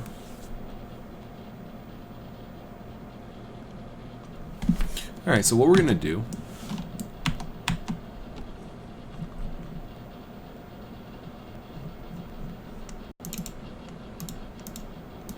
yeah, it doesn't look very good.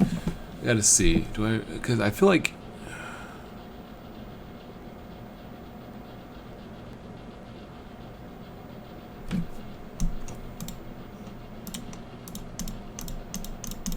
it's not bad, but it's not great either.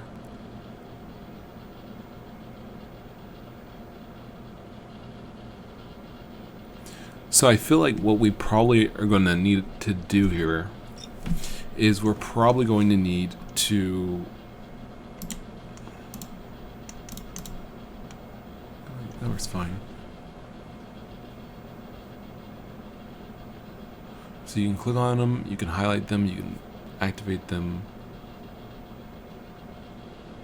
Because I don't know if I can get them to be an actual circle, like an actual circular shape. It feels like they're always going to be kind of like a rounded rectangle.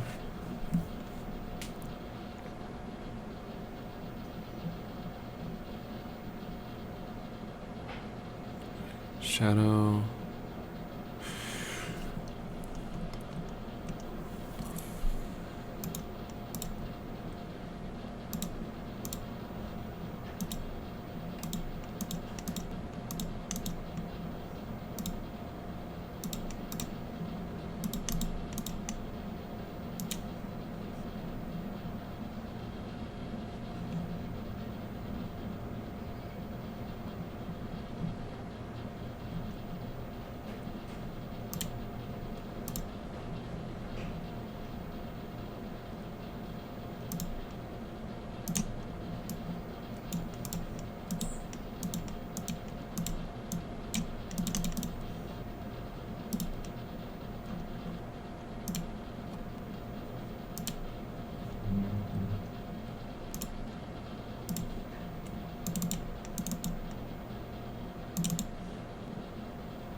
Okay.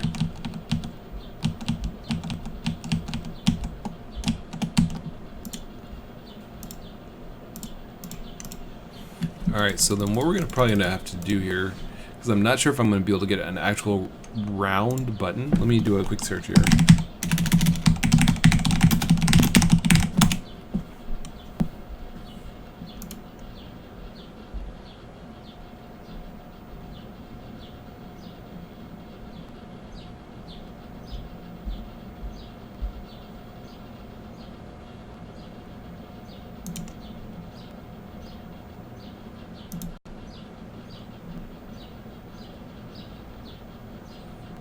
Okay, so basically you have to apply a texture of it.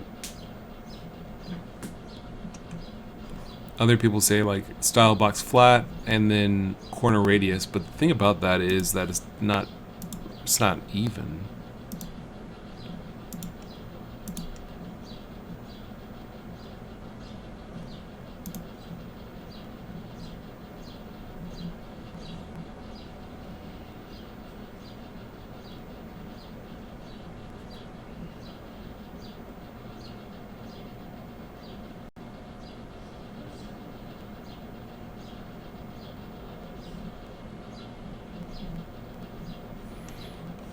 Let me move this over so you can see what I'm seeing.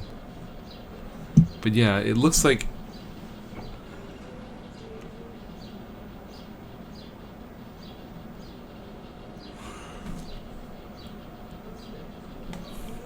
the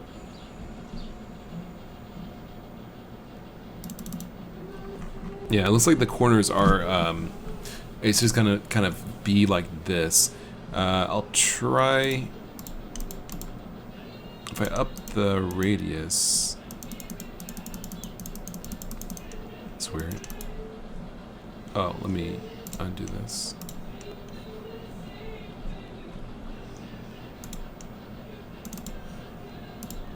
If I up the corner radius, I don't think it'll ever get to the point where it's going to be a proper round button. So I might have to just like make it myself like this, which is fine if it ends up being like that. Mariano Sulugoy, yo, how's it going? Let's see, BG color, draw center, corner detail, corner radius.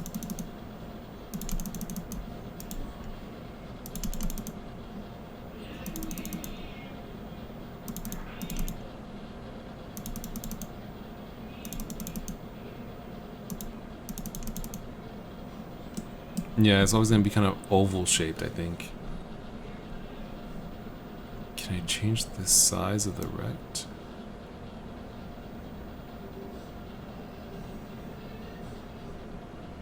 Why is the size of 20 so horizontally round?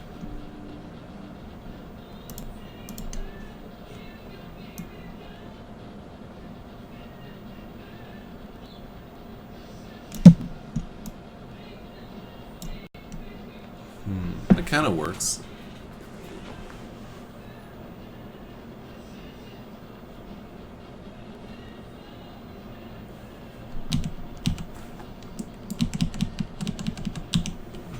Mariano says press H to see anchoring. I don't see anything.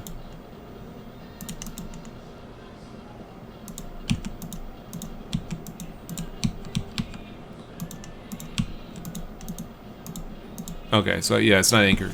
None of my stuff is anchored at the moment, which is fine.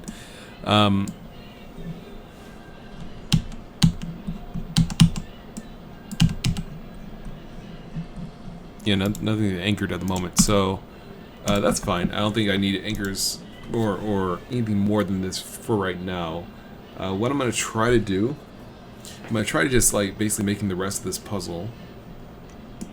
First, maybe just with the mouse, so you can basically press, like click on the buttons, and then I'll need some sort of like NPC thing to check to know whether you've completed the puzzle or not. How exactly that's going to work, I don't know. But for now, let's just go ahead and place these buttons.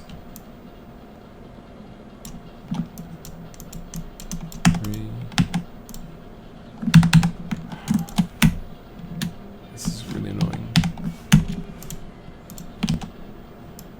And that's not Godot, that's just whenever I stream something, my keyboard like stops.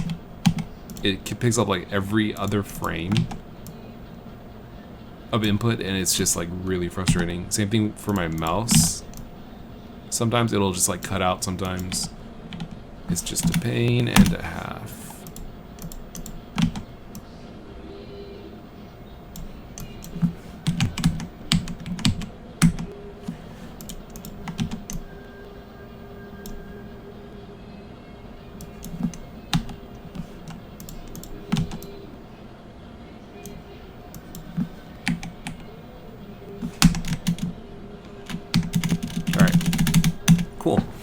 So now what we're gonna do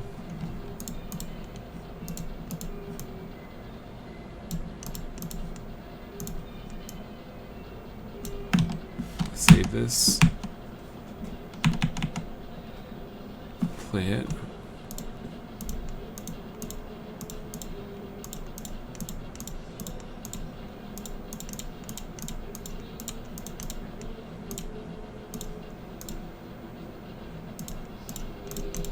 Alright, cool. So this actually does work. Now, what we want to do is basically know which keys, what we want to do is know which options are being pressed at any given time. So,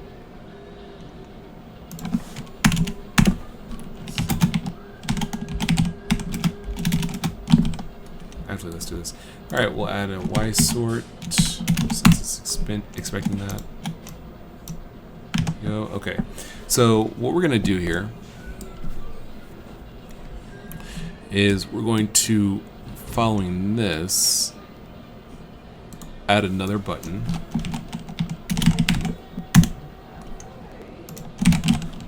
which is going to be the back button.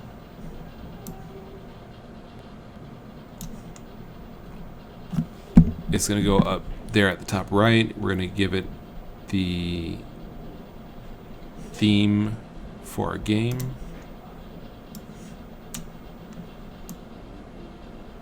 There we go. Now when we click this button, we want to go back to the previous map, which is going to be the backyard essentially. And we also want another NPC that tells us what buttons are being pressed on this map. So it can tell like, oh, 1, 2, and 5 are pressed. Because that's going to be important to know what the puzzle is, essentially, to finish the puzzle. We also want to disallow the inventory button on this screen so that you can't use something while you're here. Interesting few sets of problems here. So, for one thing,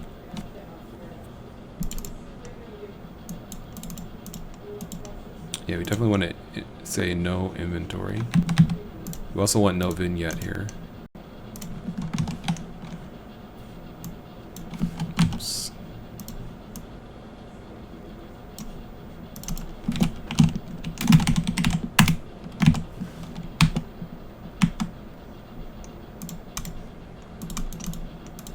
Cool. What? Something's up with the theme. Yeah, I must have messed with it. Hold on.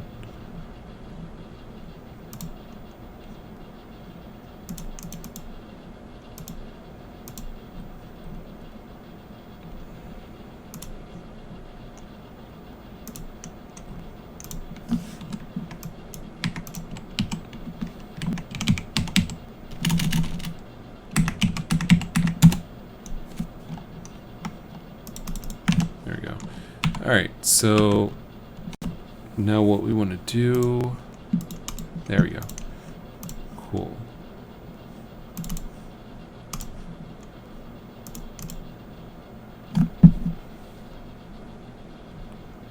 So you press back and then you go back to the previous map. Can't be specifically, I guess it can be specifically, well actually let me open up the map that we should be using this from.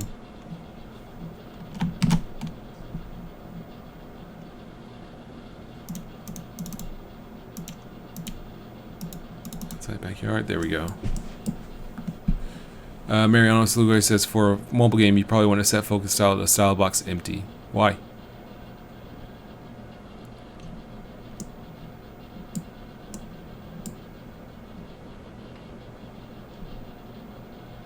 So you go in here, and then it moves to this puzzle. Mariano Salugay says, so the button doesn't stay red.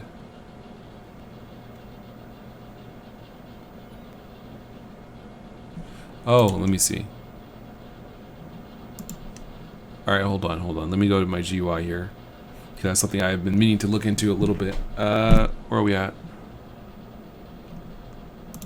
GUI, okay, so you're saying that basically if we take, for example, the inventory button and check out its theme. I see, so it stays red.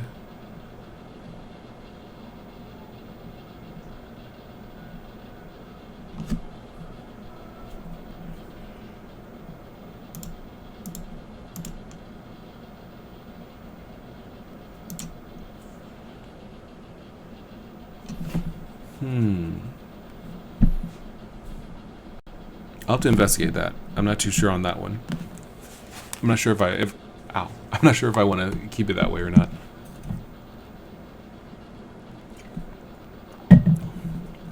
All right.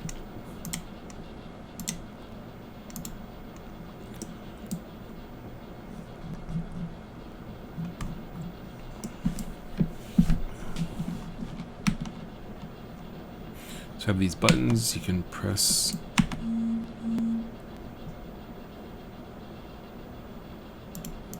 Click on them. We want them to stay on, so that's good.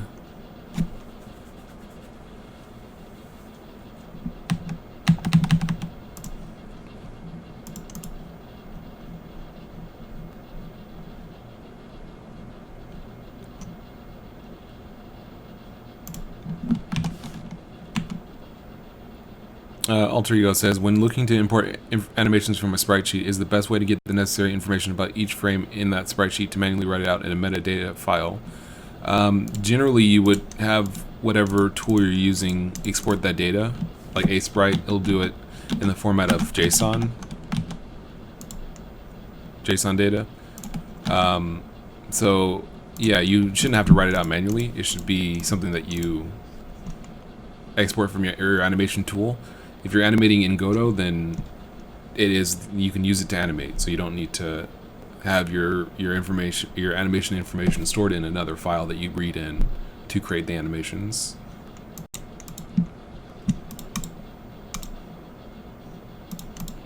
All right, this isn't bad actually for a couple of minutes of work. That's fine. This is fine. We'll just stick with this for now.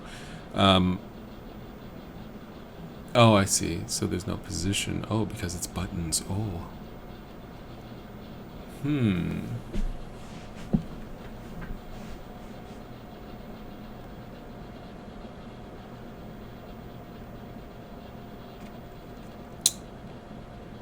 Alright, so then this can't work. We'll move this outside of here. There we go.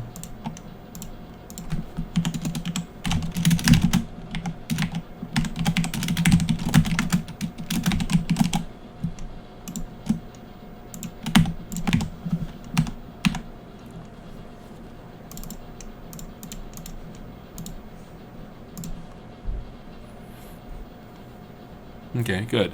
So now there's a couple things we want to do. One is to monitor this puzzle.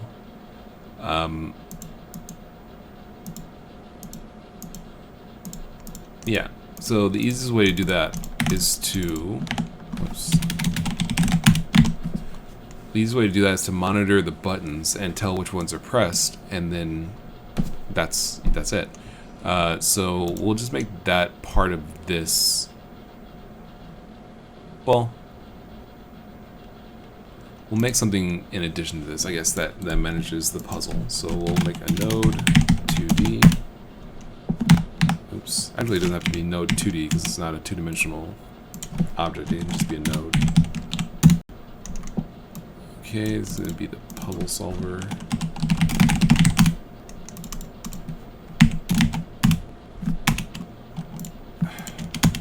This is really...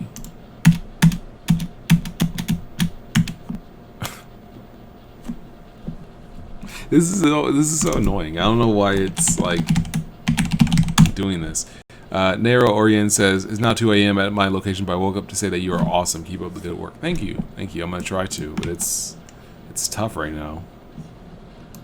I'm losing my steam. Alright. So we want to make a puzzle solving tool. So let's just, for now, we'll kick this over to objects. This will be the puzzle solver. That's fine. So now the job of the puzzle solver is to monitor these nodes and basically see which ones are on and which ones are off.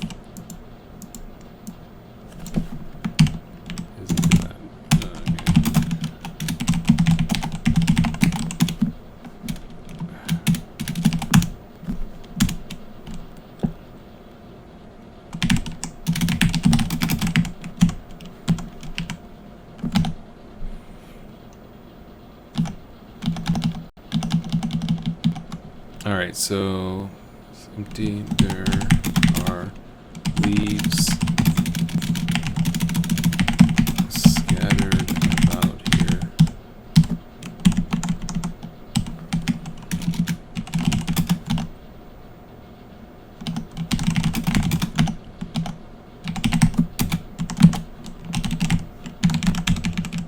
Okay, so this kind of tells you what to expect. The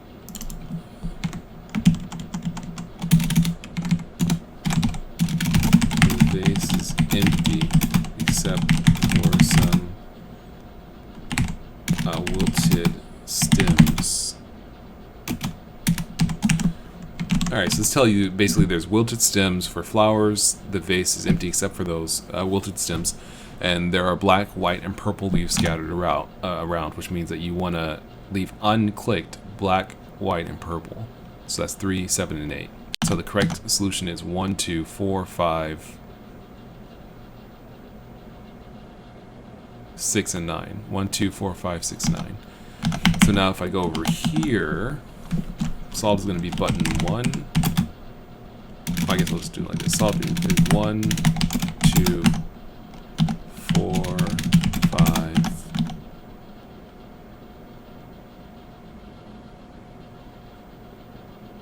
6, 9. So 1, 2, not 3, 4, 5, 6, and then not 7 or 8 and 9. 1, 2, 4. Actually, that it might be better like. 1, 2, 4, 6, 9. That might be better. 1, 2, 4, 6, 9. That's not really easy to guess. Then you have 3, 5, 7, and 8. So that's black, green. Oh, that green is their favorite color. 1, 2, 4. 1, 2, 5, 9. 1, 2, 5, 9. 1, 2, 6, 5, 9. 1, 2, 6. 1, 2, 5, 6, 9. 1, 2, 5, 6, 9. 1, 2, 5, 6, 9. 1, 2, 5, 6, 9. Okay.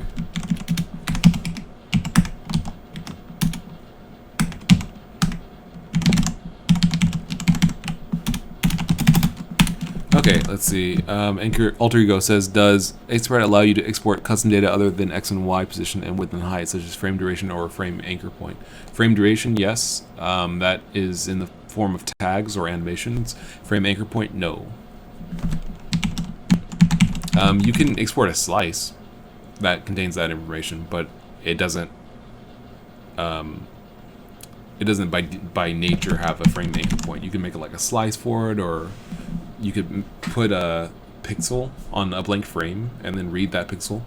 Like read in your game engine, read the sprite to see where that pixel is and use that as the anchor point. It's an idea. Okay, so now for button in git, let's see,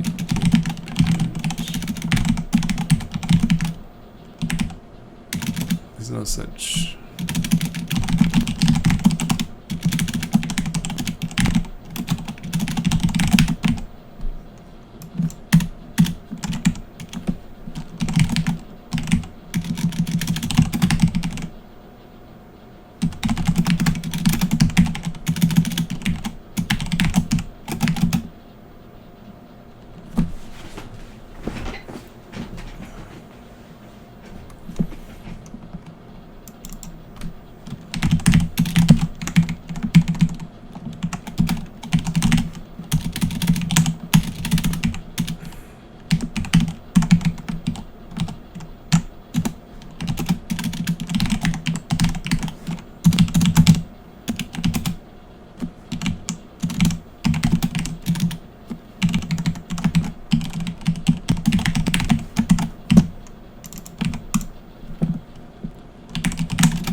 Let's see.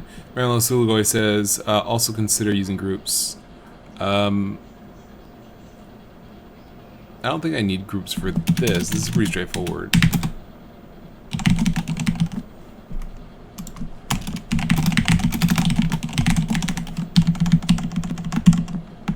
That's fine. It's get parent node button.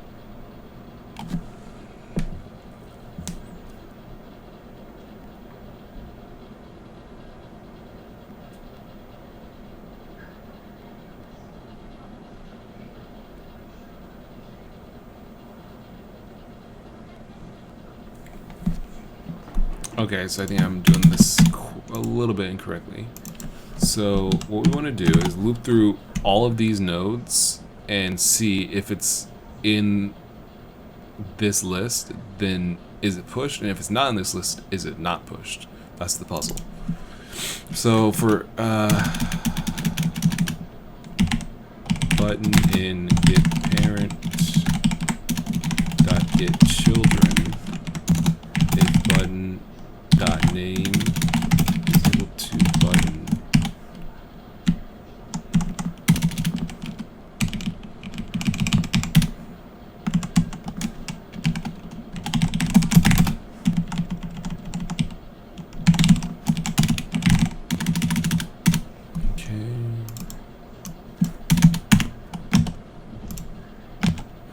button in button dot name, if button dot name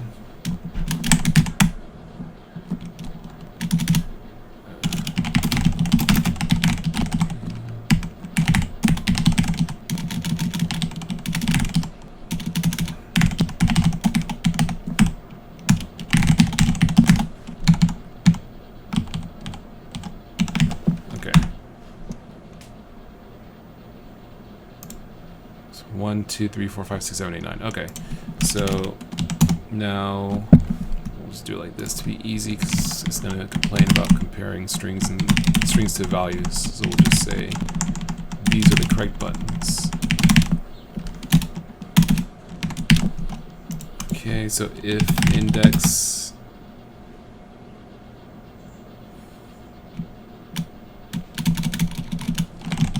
incorrect buttons and button dot pressed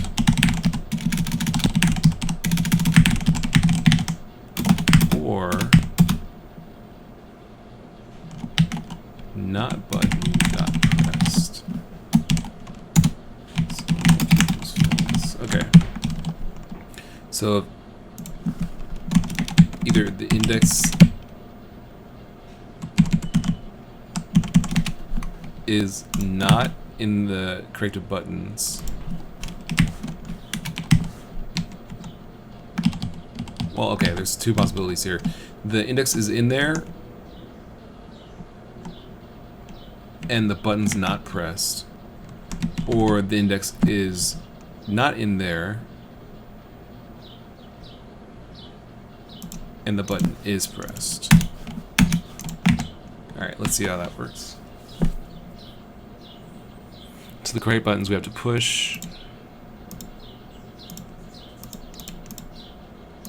Not working. If indexed incorrect buttons. Okay, let's see.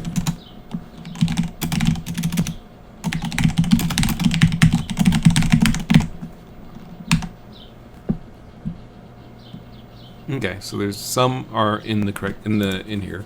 So 1, 2, 5, 6, and 9 are in there. So 1, 2, 5, yeah.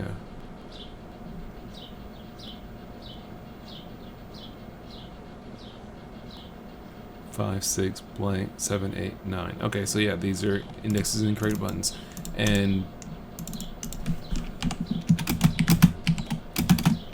last button not pressed.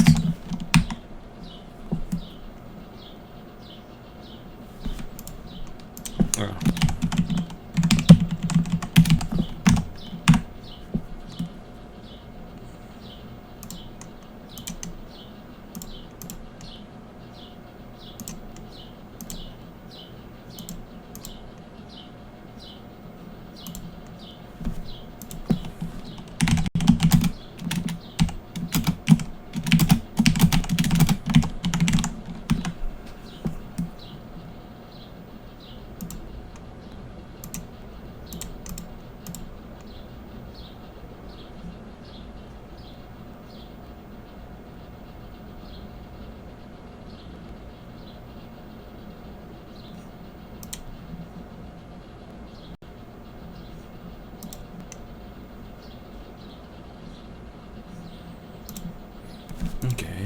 see.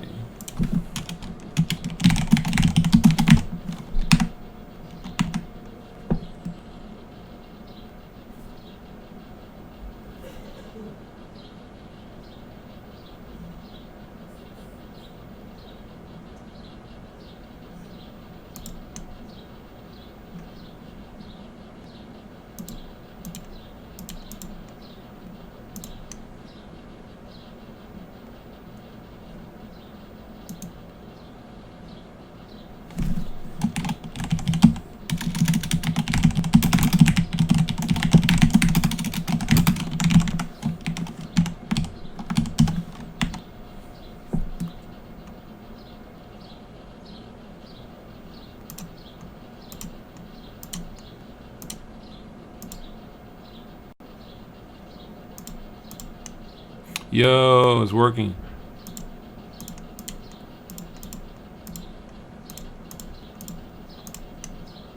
There we go. So this is the win condition right here. 1, 2, 5, 6, 9. If we have any of the others pressed, then they are a problem. 8 and 4 in this example. But then we have all the right ones pressed. Then it basically tells us, you know, that's correct. So it probably will start with something like this, maybe.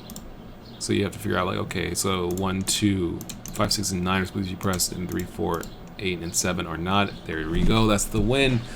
Let's go, boys.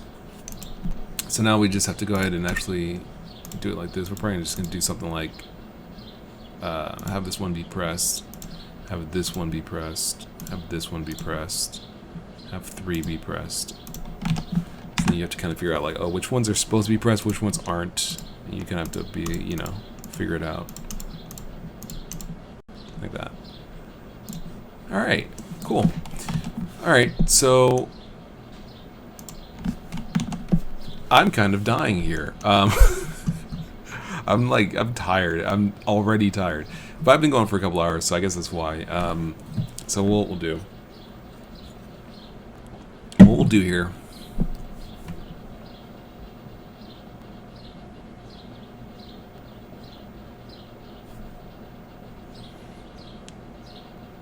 Wait, I think I actually have to go somewhere at, oh no, 7 p.m. 7 p.m. Alright, well, there's no reason to push it. What I'll do, I'll probably end up cleaning this up on my side a little bit more. And also wiring up that back button to kick us back to the menu. I have to figure out how I'm going to do that, because I don't keep a track of the previous map that you went to. I guess I should, because then you could go ahead. I guess I should, because then I could make it so that basically, if you were somehow able to get to this map from anywhere else, you would be able to jump back to the previous map you were on, which makes sense. The previous game map. But this is fine. I think this is okay. So basically, you press the back button, it will take you back to this map.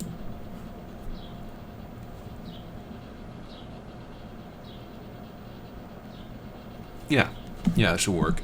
And then that's basically it, actually. You can get in, you can go back.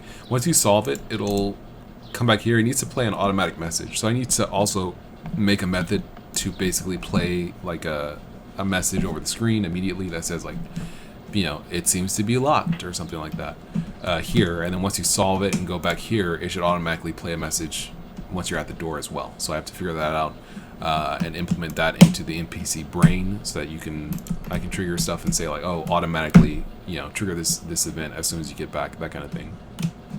So I got to figure out exactly how to do that. A lot of this is going to be brainstorming, so it's unfortunate that it's not going to be a lot of very exciting stuff.